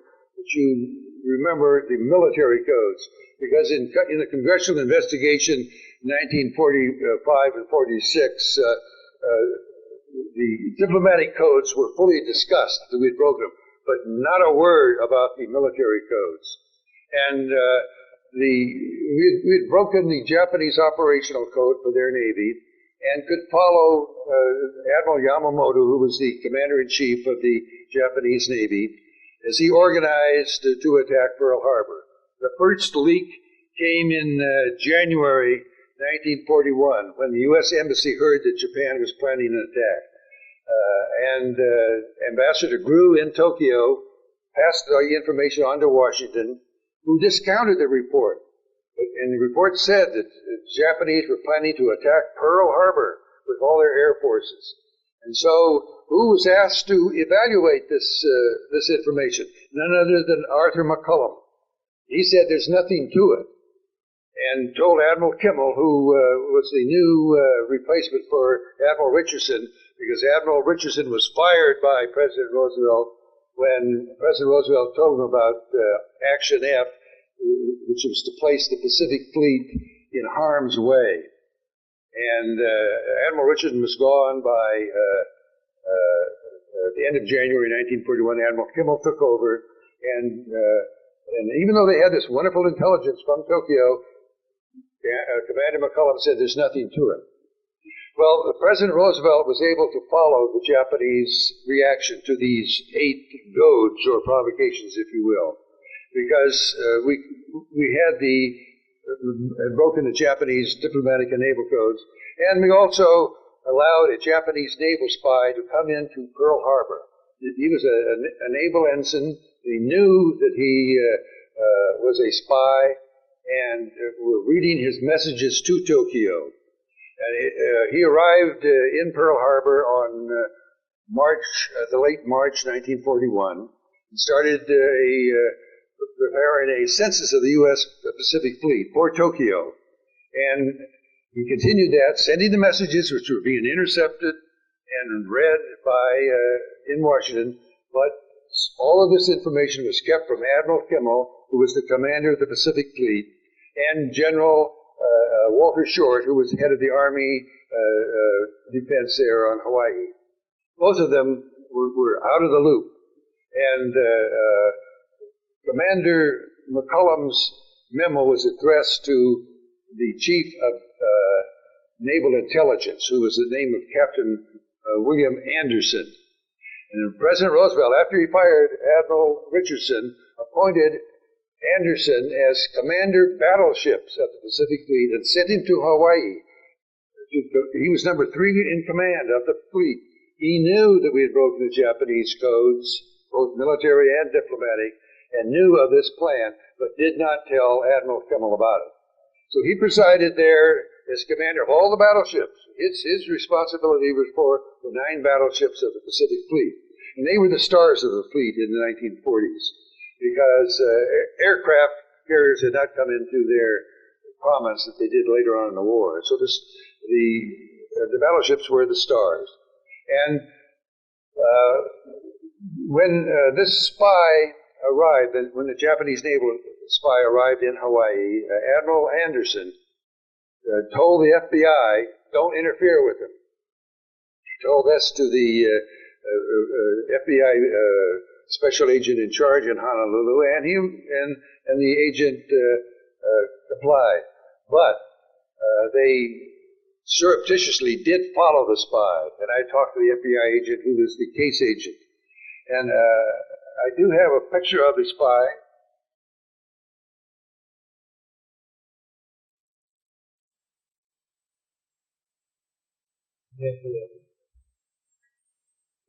This is he was a naval ensign. He ostensibly came to Hawaii as to be assigned to the Japanese consulate, but that was a huge mistake, because in the foreign ministry there was no Tadashi Morimori listed. He was 26 years old.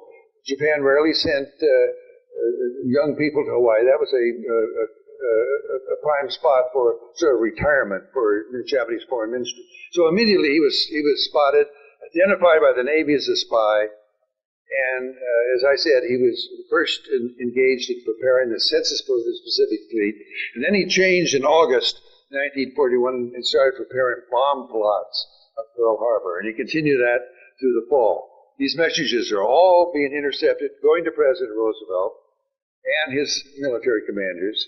General David Sarnoff, who was the head of the RCA and the National Broadcasting Company, agreed to go to Honolulu at the president's request after they met for luncheon, and Sarnoff said that his RCA communications would make these messages available to Admiral Kimmel and General Short, but they were not. These were headed off by the gatekeeper, that Admiral Anderson that I spoke to you about. So this was going on all throughout the fall. There's no question that Pearl Harbor was the bomb plot. And then the Japanese, Admiral Yamamoto, the Japanese Operation Command of their Navy, started organizing his fleet and aircraft carriers into task forces. And these are all being intercepted. The organization was being intercepted by the 25 radio monitoring stations in the Pacific Rim. It stretched here from the west coast of California to Dutch Harbor in Alaska to the Philippines. And we worked with the British monitoring stations in Singapore and also the Dutch in what was called then the Netherlands East Indies. So here's a tremendous amount of information, and all coming from Japan.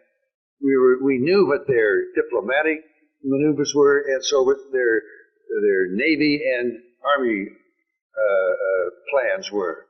And there were two processing stations for all of this. A processing station is where they can break the codes, translate them, and intercept them, of course, and then give them to the local commanders. So in Manila, there was a called Station Cast. C was the Navy phonetic for corregidor. This station cast was located on the rock in Corregidor. And they intercepted messages and provided it for General MacArthur and Admiral Hart, the commander of the Asiatic Fleet. So Admiral Hart and General MacArthur were getting all of this information. They were supposed to send it to Hawaii, but they didn't. And they probably did. I found some messages going to Hawaii, but they never reached Admiral Kimmel or General Short. And the reason for that was the policy adopted by President Roosevelt in this October 7th memo. He said that we want Japan to commit the first overt act of war. And this policy was to unite this country. And that, of course, is what happened. So we have this situation now, breaking the codes in November 1941. And on November 15th, 1941, as Admiral Yamamoto's forces moved to the attacking points, both for the Philippines and Pearl Harbor, and Wake and Guam, which were also taken, General George Marshall, who was the Army's chief of staff, called in the Washington bureau chiefs of the major newspapers of this country and the magazines. This included the New York Times, the New York Herald Tribune, Newsweek, and Time magazine, pledged these bureau chiefs to secrecy and told them that we had broken the Japanese codes and that he expected war to start in the first week of December 1941. Well, the general obviously had read and had a decoded message from the Japanese chief of their chief of naval operations, who on November 5th said that war would start with England, the Netherlands, and America the first week of December. This was a message intercepted in Hawaii, not given to Admiral Kimmel or General Short, but given to General Marshall in Washington. Marshall pledged the correspondence to secrecy, and they did. It also included the Associated Press, who could have sent that message to Hawaii, and the readers of the Honolulu Star Bulletin and the Advertiser could have learned that war was expected. But This is what newspapers did. The news media did in those days. They looked the other way. It really was when Gary Hart asked, what was it, 1984, when he told the media, "Well, if you don't believe me, follow me." And the Miami Herald did follow him, and they found him with a friend on the yacht Bimini. It took all that time for the news media to look the other way. So now here we have on November 15th, the president, General Marshall, swearing the news media to secrecy to the attack, and completely cutting off Admiral Kimmel and General Short. General Marshall should have called Admiral Kimmel and General Short and told them the war was to start on the first week of December, not the news media. And I told this to the Pearl Harbor Survivors Association meeting, and they were aghast that they weren't told that their lives were placed in danger. So that's pretty much the overall view of this book. I would like to offer to answer any questions that you might have, and anything that you would like me to expand on.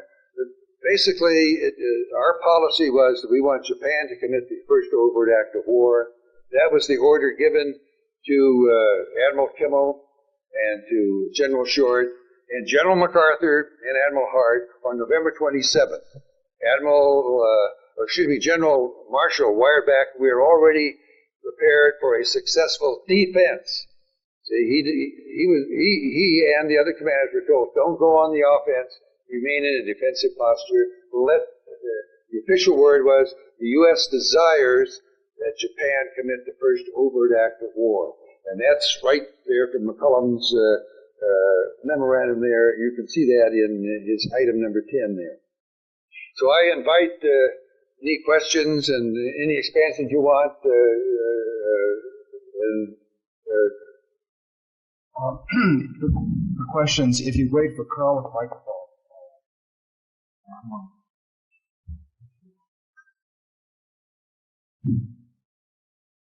Yeah. Oh, yes, sir.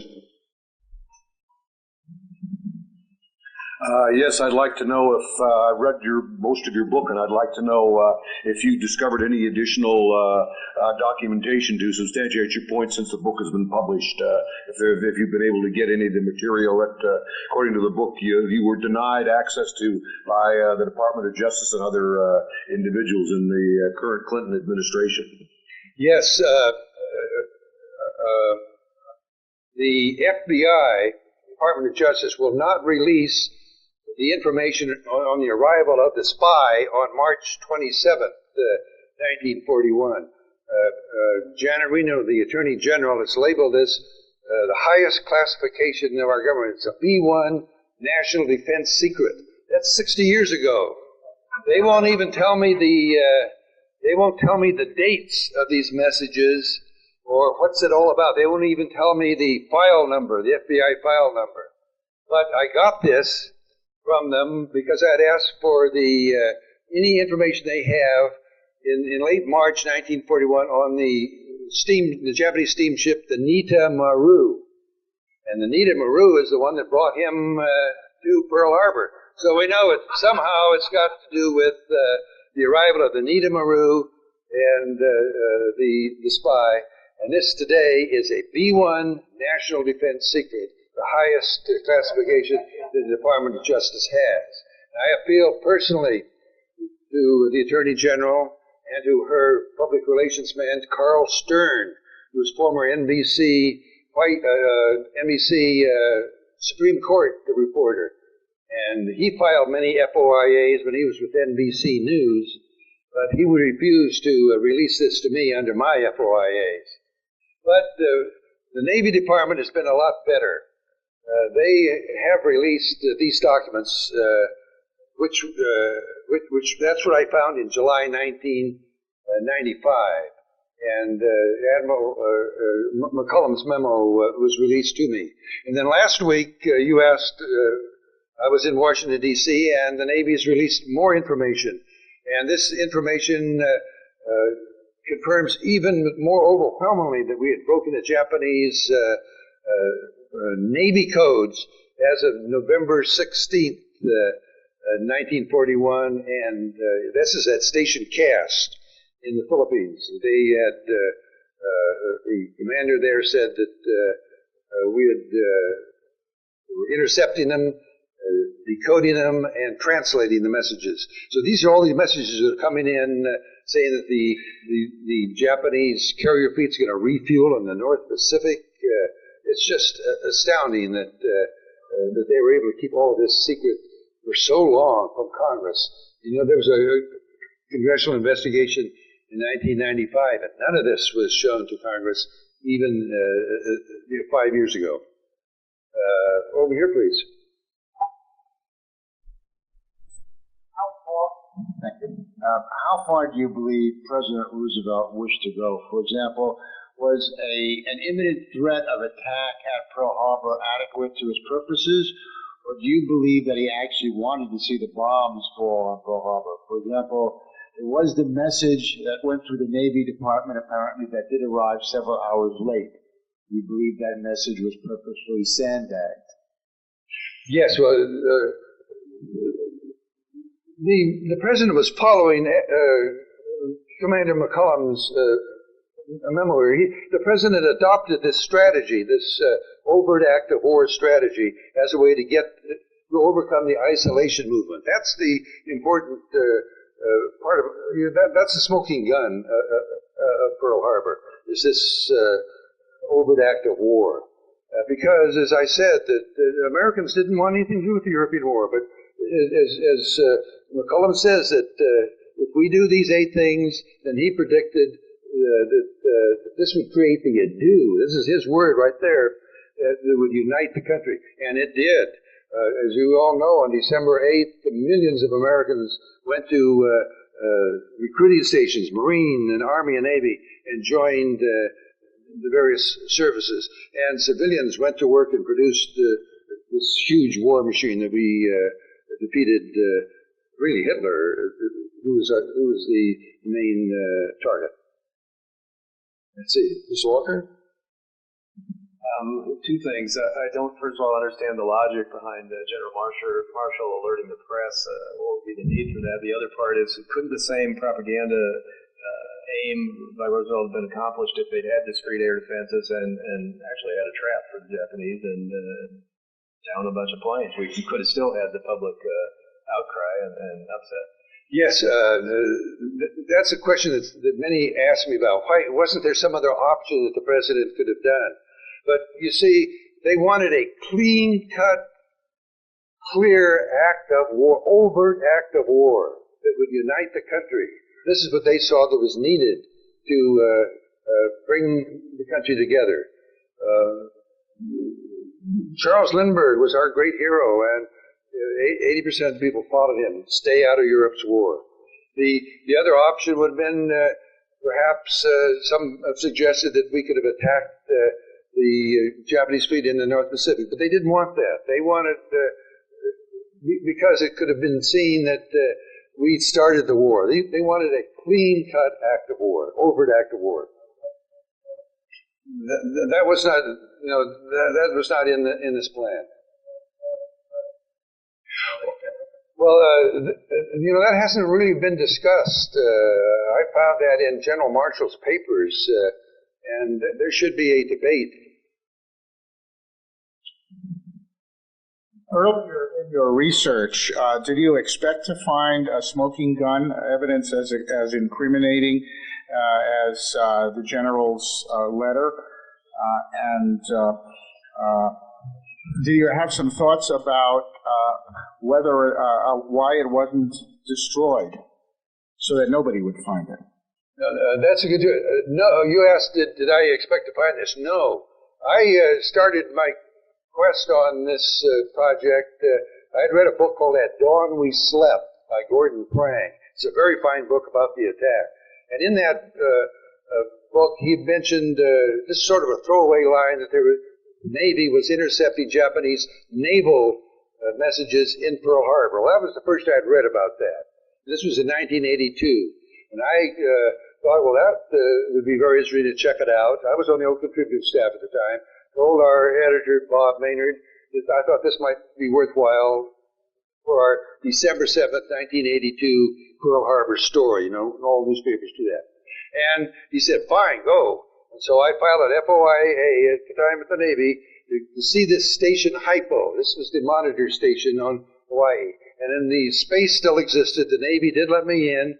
I was the first U.S. newsman to get into this station. And this was in September 1982. I learned that in August, the Japanese crew from NHK had beaten me there, and they got the scoop on that. But what I wanted to do, I wanted to learn about how we were intercepting the Japanese naval vessels when I was there in 1944, because we were always told we learned about them from sighting by our submarines. So this gave me an edge up, and so I met the cryptographers, the radio men that were intercepting these messages. That was what I was interested in, and I filed FOIA to get these messages. And lo and behold, when I got the messages, the first batch out of 1 million of them that are in the process of being released, the first 6,000 included this explosive, really smoking gun of Pearl Harbor. It's remarkable. And you'd ask, why weren't these destroyed? Well, it's almost like the Nixon tapes. Why didn't he destroy them? I don't know what the explanation is. Perhaps they were forgotten. Because when I opened them, the dust, you could tell I was probably the first one to see these maybe in 50 or so years. Another one from the rear, back over there.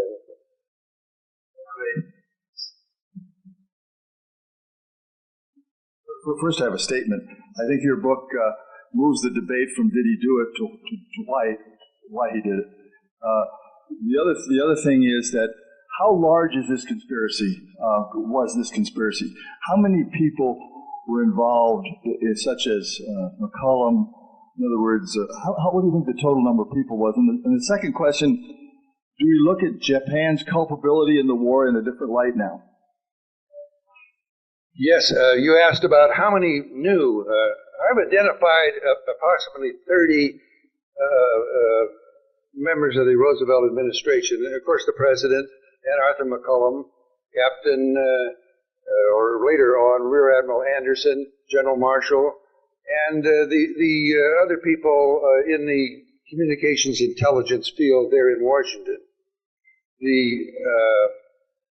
I have no evidence that anybody in Pearl Harbor, any of the active commanders there, outside of that gatekeeper, the intelligence gatekeeper that kept the control on the FBI, that was Admiral Walter Anderson, and he's in my book and the picture. Let's see, the other question was on.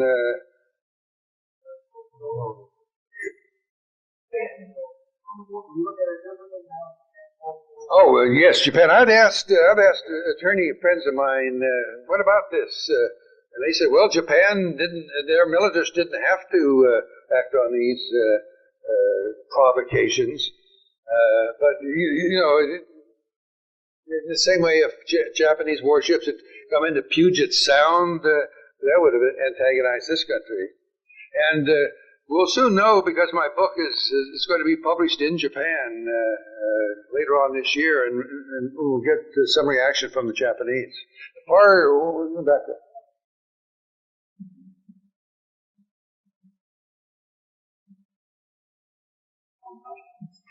Yes, Mr. Stinett. I wonder the reluctance of State Department to release information might have something to do with a possible collusion by British and Dutch intelligence interests. The State Department records are the easiest ones to get. They're diplomats, so they don't think in the terms of, say, military and police, FBI. This is our information. We're not going to give it to you. So the State Department were not really in the communications intelligence loop. because they were talkative, and the communications people didn't want to share it with the State Department. But there was a liaison between the British units in Singapore and the Netherlands in Batavia, which was then called the Netherlands East Indies. It's now Indonesia. Please.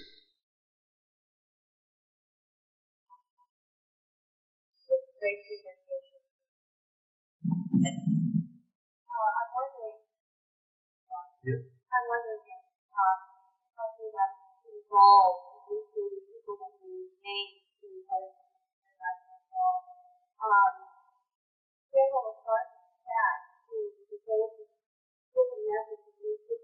message, knowing that and Clark Air Force Base was going to be attacked within 18 hours. It was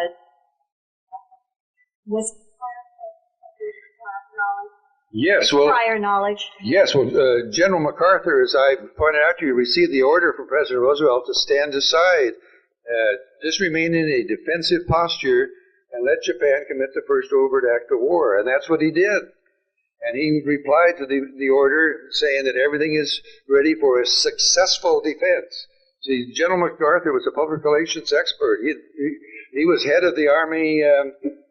He was Chief of Staff of the Army during the 1934, and so he knew Washington. He knew what Washington wanted.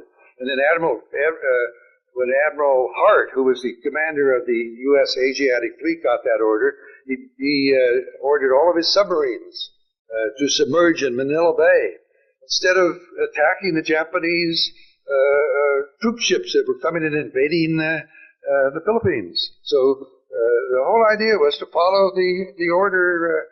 Let Japan commit the first overt act of war. And General MacArthur, beginning, it was on December the 3rd, he started a rushed airstrip in Mindanao, the southernmost part of the Philippines, so that he could escape by B-17s. And he took his key staff members, including his cryptologists and the radio people that were supplying this information, and they all escaped. But he left General Jonathan Wainwright at Bataan, and we all know what happened at Bataan. Could give me a little bit more in-depth reason why. You tell us that it was to unite the country. Roosevelt did this to unite the country because it was against war. Beyond that reason, is it economic? Ego? I want to know more why they would do this incredible thing to people of their own country. Well, as Prime Minister Churchill said in that newsreel clip, we were on the abyss. We were sinking deep, both Britain and the United States. We did not have a two-ocean navy at that time, and Hitler, had he invaded England and seized the British fleet, would have been terrible danger to our country. And there is a preamble to Commander McCullum. It's not here, but I do have it in the book, and he goes into all the reasons why Hitler posed this danger. But you see, it was that isolation movement. You can't believe how powerful it was, led by America's greatest hero. He was a bigger hero than John Glenn is today. Charles Lindbergh was just worldwide. Had tremendous influence in this country. How about over here? All right, yes, go ahead. And I'd like to leave and ask a couple of questions. Because I've read as much about Pearl Harbor attack as you have, and I have the 40 volumes. I've read the 40 volumes. I'm sorry, do I get it closer? Okay. First of all, do you have any evidence that Lieutenant Commander McCollum's formulation over there was ever seen by Franklin D. Roosevelt?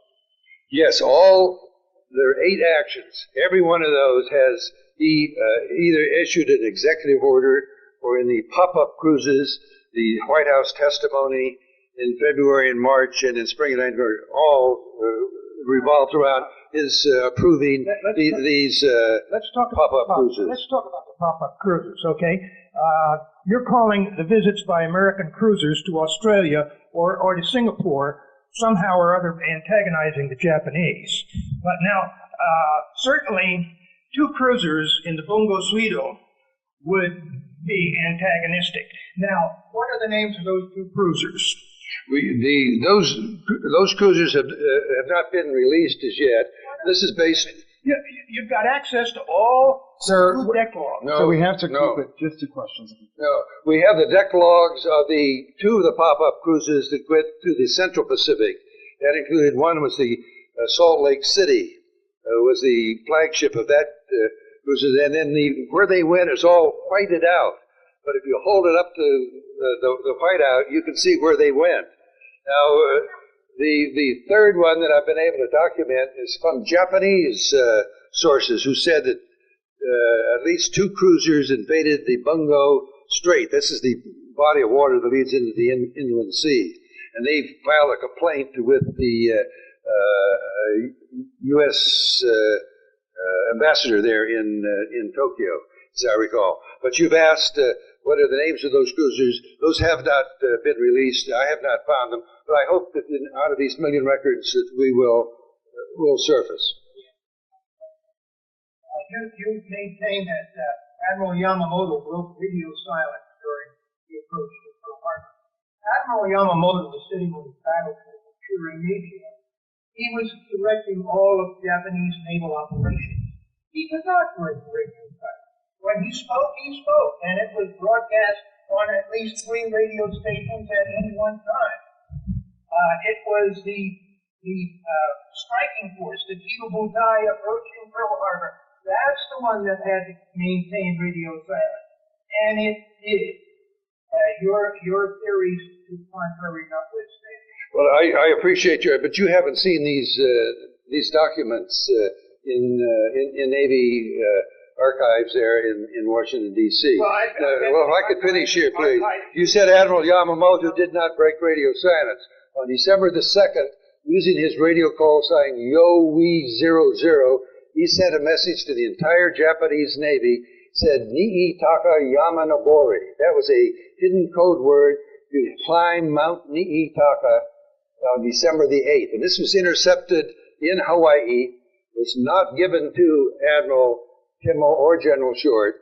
The Japanese Army also had a hidden code word phrase, and it was called the Black Kite and Eagle Will Fly on December the 8th. Of course, that was in Japanese. That was also intercepted.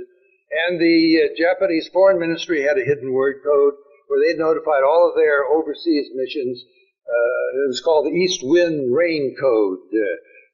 Though there's some doubt whether that particular wording was sent out. But the point is that each of these Japanese ministries had a hidden word code that could be reached their far-flung missions and didn't need cryptographers or expert radio men to encode. That's why they had a hidden word code.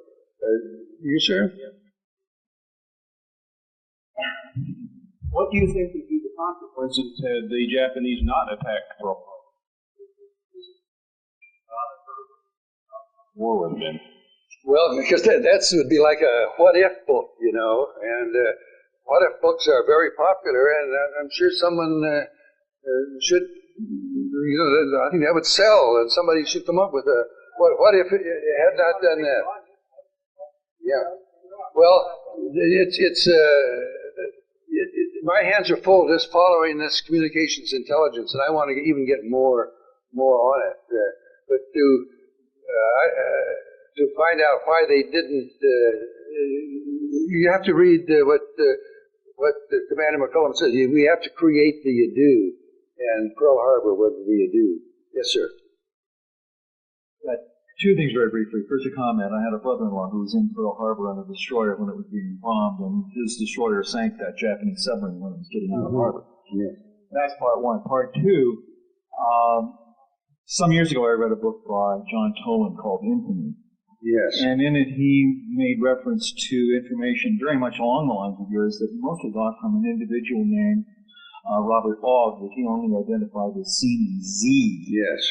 Did you have any chance to follow up with that? Yes, I interviewed Commander Ogg is still alive. He lives here in California, and he was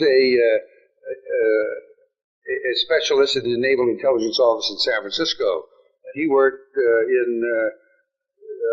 in communications intelligence in a way, though he was mainly bugging the Japanese consulate. But he understood radio navigation, so he was asked by the head of intelligence there in San Francisco to plot these intercepts of the Japanese carrier fleet that was proceeding from Hitokapu Bay in the North Pacific and then down to Pearl Harbor. And a huge storm on November 30th scattered the ships. The Admiral Nagumo, who was the commander of the carrier fleet, had to call the ships back together, and he had to use radio. He couldn't use the blinker system. You've seen on ships where they have lights that can flash like a da-da-da-da-da-da.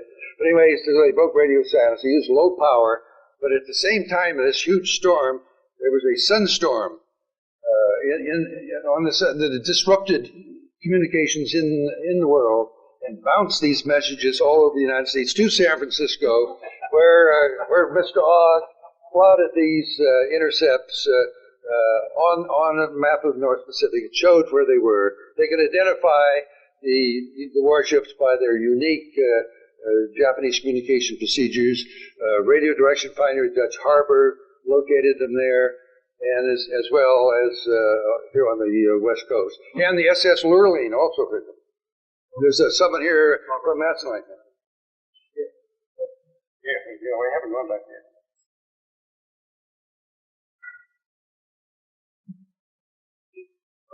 The end results of the deception was successful. That we don't have to figure it out. But in the case of propaganda and trying to lead the situation, would you say that the deception was necessary, perhaps, and that it in fact saved lives in the long run, considering where Hitler was at? So it's like a double deception. You're deceiving the enemy, but in the process you're going to deceive some of your own people if you're at a certain position. But the results, I think, were successful. Yes. Well, this use of deception, other historians have told me about the Gulf of Tonkin in the Vietnam War, that possibly would have been another provocation. This is all hearsay as far as I'm concerned. I'm not checking that. But many people have thought that the Gulf of Tonkin resolution was a way to get us into the Vietnam War. I'm told also that President Lincoln provoked South Carolina militia at Fort Sumter. And I'm also told that President Polk provoked the Mexican military in the Mexican War in, 1846, 48 in there. But this is all hearsay. But this provocation is probably goes back to Julius Caesar time. Yes, sir. You mentioned that, Janet. Yes, B1 National Defense Secrets.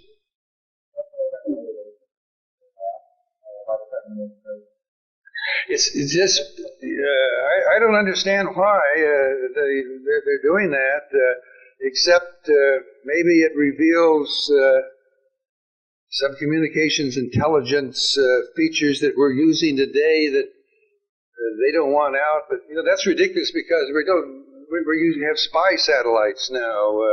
So basically, it's probably the same. But I don't know. It's another what if type, and it would be very interesting to do that. Can we get someone in the middle down over here? You, sir? Yes, I have a question about the 5-digit code that you refer to in your book. Was this in fact the JN25 code? I'm glad you raised that question.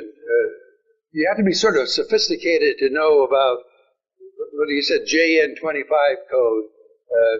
That is what it really refers to. That is the Japanese operation code that was used in 1941 to organize the Japanese Navy to attack Pearl Harbor. And the important messages went out over this code system, which the Japanese called Code Book D. But we did not call it JN-25 in 1941. We called it the 5-number code. And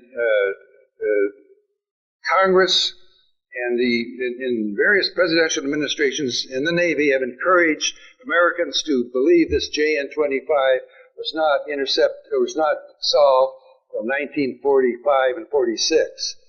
And you have to be sophisticated to understand that that was not even used, that designator was not used in 1941. It was called the 5-number code, and it was first used by Japan in 1939. It was immediately recognized as a military code, and they worked on it. They first dissolved it in February 1940. Japan changed it about every 6 months, but we broke it constantly. As I said earlier, in the Philippines, they said that we were intercepting, we were decoding, and we were translating the 5-number code. And that was, in fact, the JN-25 series? Well, we call it, but that's a way to sidetrack. Because if you look for JN-25 in 1941 records, you won't find it. Was this then the same code that the U.S. Navy was reading during the Midway operation? Yes. The Code Book D, Japan used it until just before Midway. But by that time, we knew where they were going, because they had organized that fleet starting in March. So my question is then, at that time, this code, the U.S. was admitting that had broken approximately 20% of the code groups. Or it wasn't spelled out that Midway was the operation, but through a combination of the code, intercept, intelligence, etc. efforts, they figured out that it was Midway. They had not, in fact, broken the whole code, which consists of code groups. They had figured out about approximately 20%. If this was the case in 1941 for Midway, or 42 rather, 6 months later, how could the U.S. have known that much about this 5-digit code? In fact, it hadn't been fully broken. And in fact, there were intercepts that they couldn't read them because they hadn't figured out what all the code groups meant. Well, the evidence doesn't support your contention there. The evidence, the finest evidence that you can have, is the officer in charge at Station Cass in the Philippines. He wrote to Washington on November 16th and said, we have broken, he said, we are current in the current Japanese operation code. This is Code Book D. And he summarized some of these messages for President Roosevelt, quoting the Japanese ships, we are leaving Korea, we're heading through the Philippines. So the evidence is just overwhelming there. Let's see. You, sir? I'm curious. At the time this event occurred, the attack and the few months preceding it, France had ostensibly by that time North Africa and the British French fleet was a danger zone.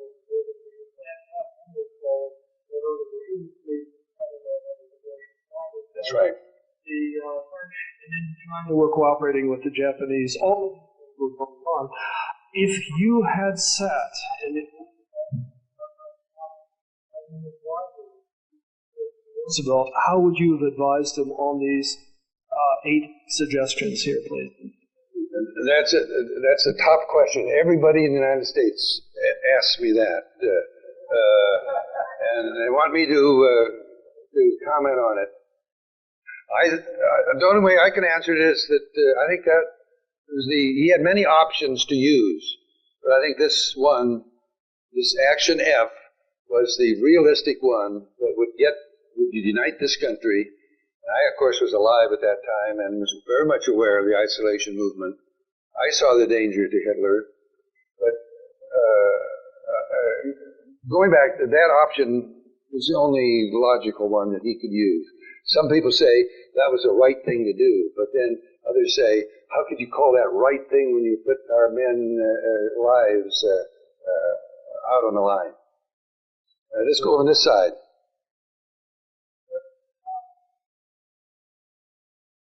What was Hello? What was McCullough's, is it McCullough? McCullum. What was his background that would give him the insight to be able to come up with that plan? I mean, how was it him that would come up with that plan? Excellent question. He was born in Japan, Baptist missionary parents. So he was born in Nagasaki and stayed there until I think he was about 6 or 7 years old. But his father died, and his family moved back to Alabama, I think it was. But he learned to speak Japanese before he spoke English, and played with Japanese children, knew their culture. He was there in Japan when Japan had the surprise attack at Port Arthur. They seized Korea, when they defeated the Russian fleet in 1904, I think it was. So he knew the propensity for a Japanese surprise attack. He knew what would, excite the Japanese militarists there. Yes, let's go.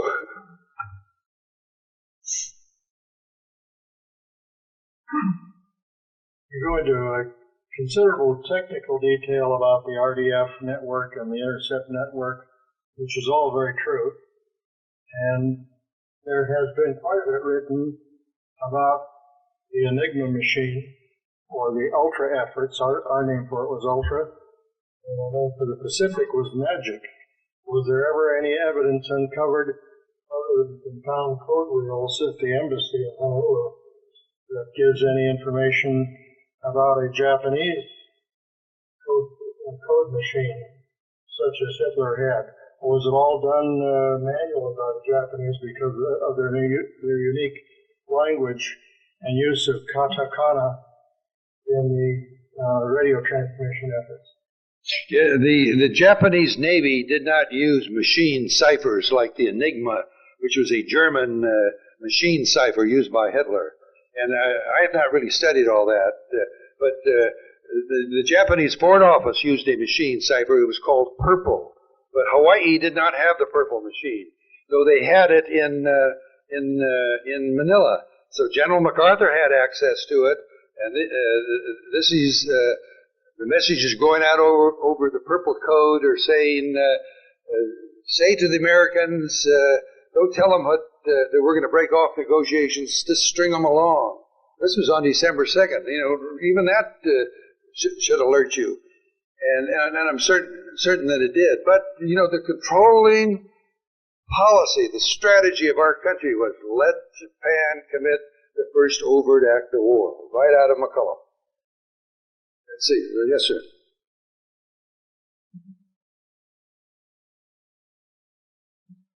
American aircraft carriers were not in port. Was that accidental, or do you feel that was deliberate? Somebody that thought that out, knew the aircraft carriers were whatever was supposed to win the war, and deliberately had them removed from Pearl Harbor? Thank you. I did not speak of that. There were 3 aircraft carriers in the Pacific in December 1941. One was in San Diego, and 2 were in Pearl Harbor. But about a week before Pearl Harbor attack, the Washington, D.C. ordered the 2 carriers, that was the USS Enterprise and the USS Lexington, and their task groups to deliver aircraft to deliver 12 Army pursuit planes to Wake and 12 to Midway. So these task forces and their cruisers and attendant vessels, these were the most modern ships of our Navy, left Pearl Harbor. So what was left there were the old World War I battleships that could only go 18 knots. They could not keep up with carriers who go 30 knots. So what you had left in Pearl Harbor for the attack were just these relics of World War I. Our modern ships were out ostensibly to deliver these planes to Wake and Midway.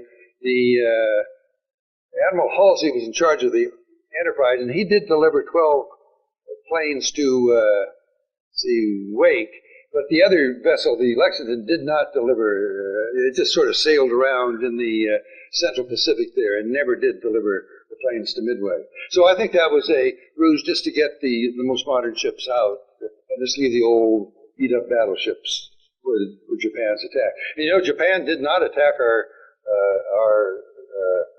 oil supply on Oahu, didn't attack the electric grid on Oahu. That would have been terrible damage to us. They just went after these old relics of World War I.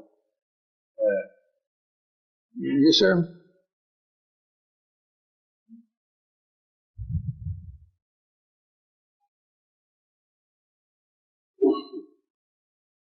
Well, that Action F there, keeping the fleet at Pearl Harbor. Do you believe that the idea there was to provide a tempting target, or was this supposed to be a threat? The other actions there seem to be threats. You know, do something that makes the Japanese afraid of us. Whereas what actually happened was that it provided a tempting target.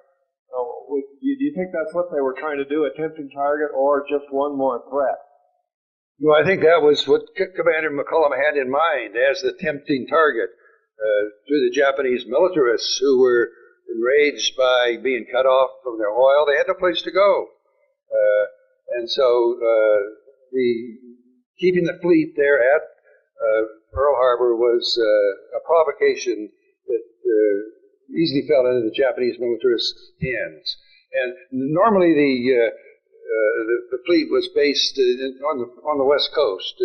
There was no such thing as the Pacific Fleet in 1940 when this called the Hawaiian Detachment, as I recall, and just a small number of warships there. So President Roosevelt ordered Admiral Richardson to keep the fleet there over the Admiral's objection. As I said, the Admiral refused to do it. It was a knockdown, drag-out name-calling there in the Oval Office on October 8th, and President Roosevelt fired Admiral Richardson and put in Admiral Kimmel. Somebody down in the middle there? Right there, you, sir? You use part of the historians in that. Have you had anything from the military who were there at the time or were in the service at the time, senior officers and that sort of thing, with regard to your book? The news book reviews of it have been 70% approval of the revelations. This includes the Wall Street Journal, New York Times, San Diego Union, San Francisco Chronicle, Denver, Detroit. Also, you can gauge a reaction on the internet, because Amazon.com, which is a big bookseller, and also Barnes and Noble have internet sales, and people can comment on them. I have also about a 70% approval rating on there. Now there's about 30% people who disagree in various aspects in my book. Some of them appear to be from the military. I call them the Pearl Harbor establishment because they all seem to say the same thing, same position. But you're not going to, there's always going to be people who be doubted for this. Some people say that, there was no such thing as an isolation movement in 1940. That's just ridiculous. I think upstairs I have a full-page enlargement. The Brooklyn Eagle has an 8-column double-deck headline quoting Charles Lindbergh, that we want nothing to do with Hitler's war, and let's sign peace for him. Someone else, way back there.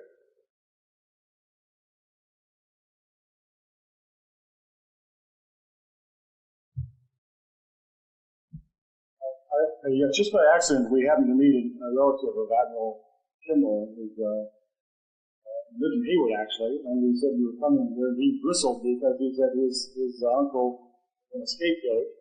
But did we know, he was really upset to say this, because his family's name has been buried all these years, that when FDR was Secretary of the Navy, I believe, that Admiral had some encounters with FDR and some of it on the outs. So I wondered if he told his main symbols of those negatives, perhaps. He really followed up on this aspect. Yes, I have talked to Admiral Kimmel's brother. Of course, they didn't know all of this information. This communications intelligence was withheld from Admiral Kimmel, so he never really thoroughly discussed this. Though, as you say, he had contact with President Roosevelt when he was Assistant Secretary of the Navy in 1914. But that they certainly wouldn't have been talking communications. And in 1914, there was no such thing as radio. But the Kimmel family have asked Congress to restore his rank as full admiral, four-star admiral. And the Senate last year, in May of last year, did vote on a very close vote, 53 to 47, to recommend that President Clinton restore Admiral Kimmel and General Short to their pre-war ranks. That action is still waiting in the House, but if it dies in the House this session, then it'll have to start all over again, I'm told. Way in the back there.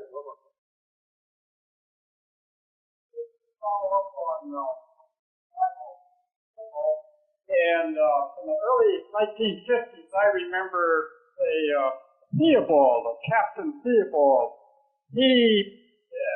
We didn't give much credence to what he was trying to say. He was making what I saw was the first allegations about all of this. But he never had the ammunition or the firepower or the guts or whatever to follow up with it. That was Theobald. He was a cruiser commander in World War II in the South Pacific. And Kimmel was his friend, and he was attempting to open it up what you've done, of course, what he was attempting to do. What happened to Theobald? And did he just give up on it? Well, all of this information was locked in Navy vaults. Even Life magazine in September 1945 had a major story pretty much suggesting that this was a backdoor approach to war, but there was no proof. And so anyone like Admiral Theobald or Life magazine or anybody else brought this up, they were accused as a political tirade against the dead president, because he died in April 1945. And so politics entered that, and the war euphoria, we had won. People just didn't want to hear that. We're way in the back there. I guess the last question. Did you find any hints in your research that there might have been other setups of Americans by our government on American soil, such as maybe the strangely ominous Fort Chicago blast of 1944, things like that? Oh, my research is all really essentially pre-December 7th, 1941. I have not gone into any other records. So all I know, what I've found in communications intelligence, and that would be involving Japanese, and Fort Chicago would not be in this channel. I thank you all very much.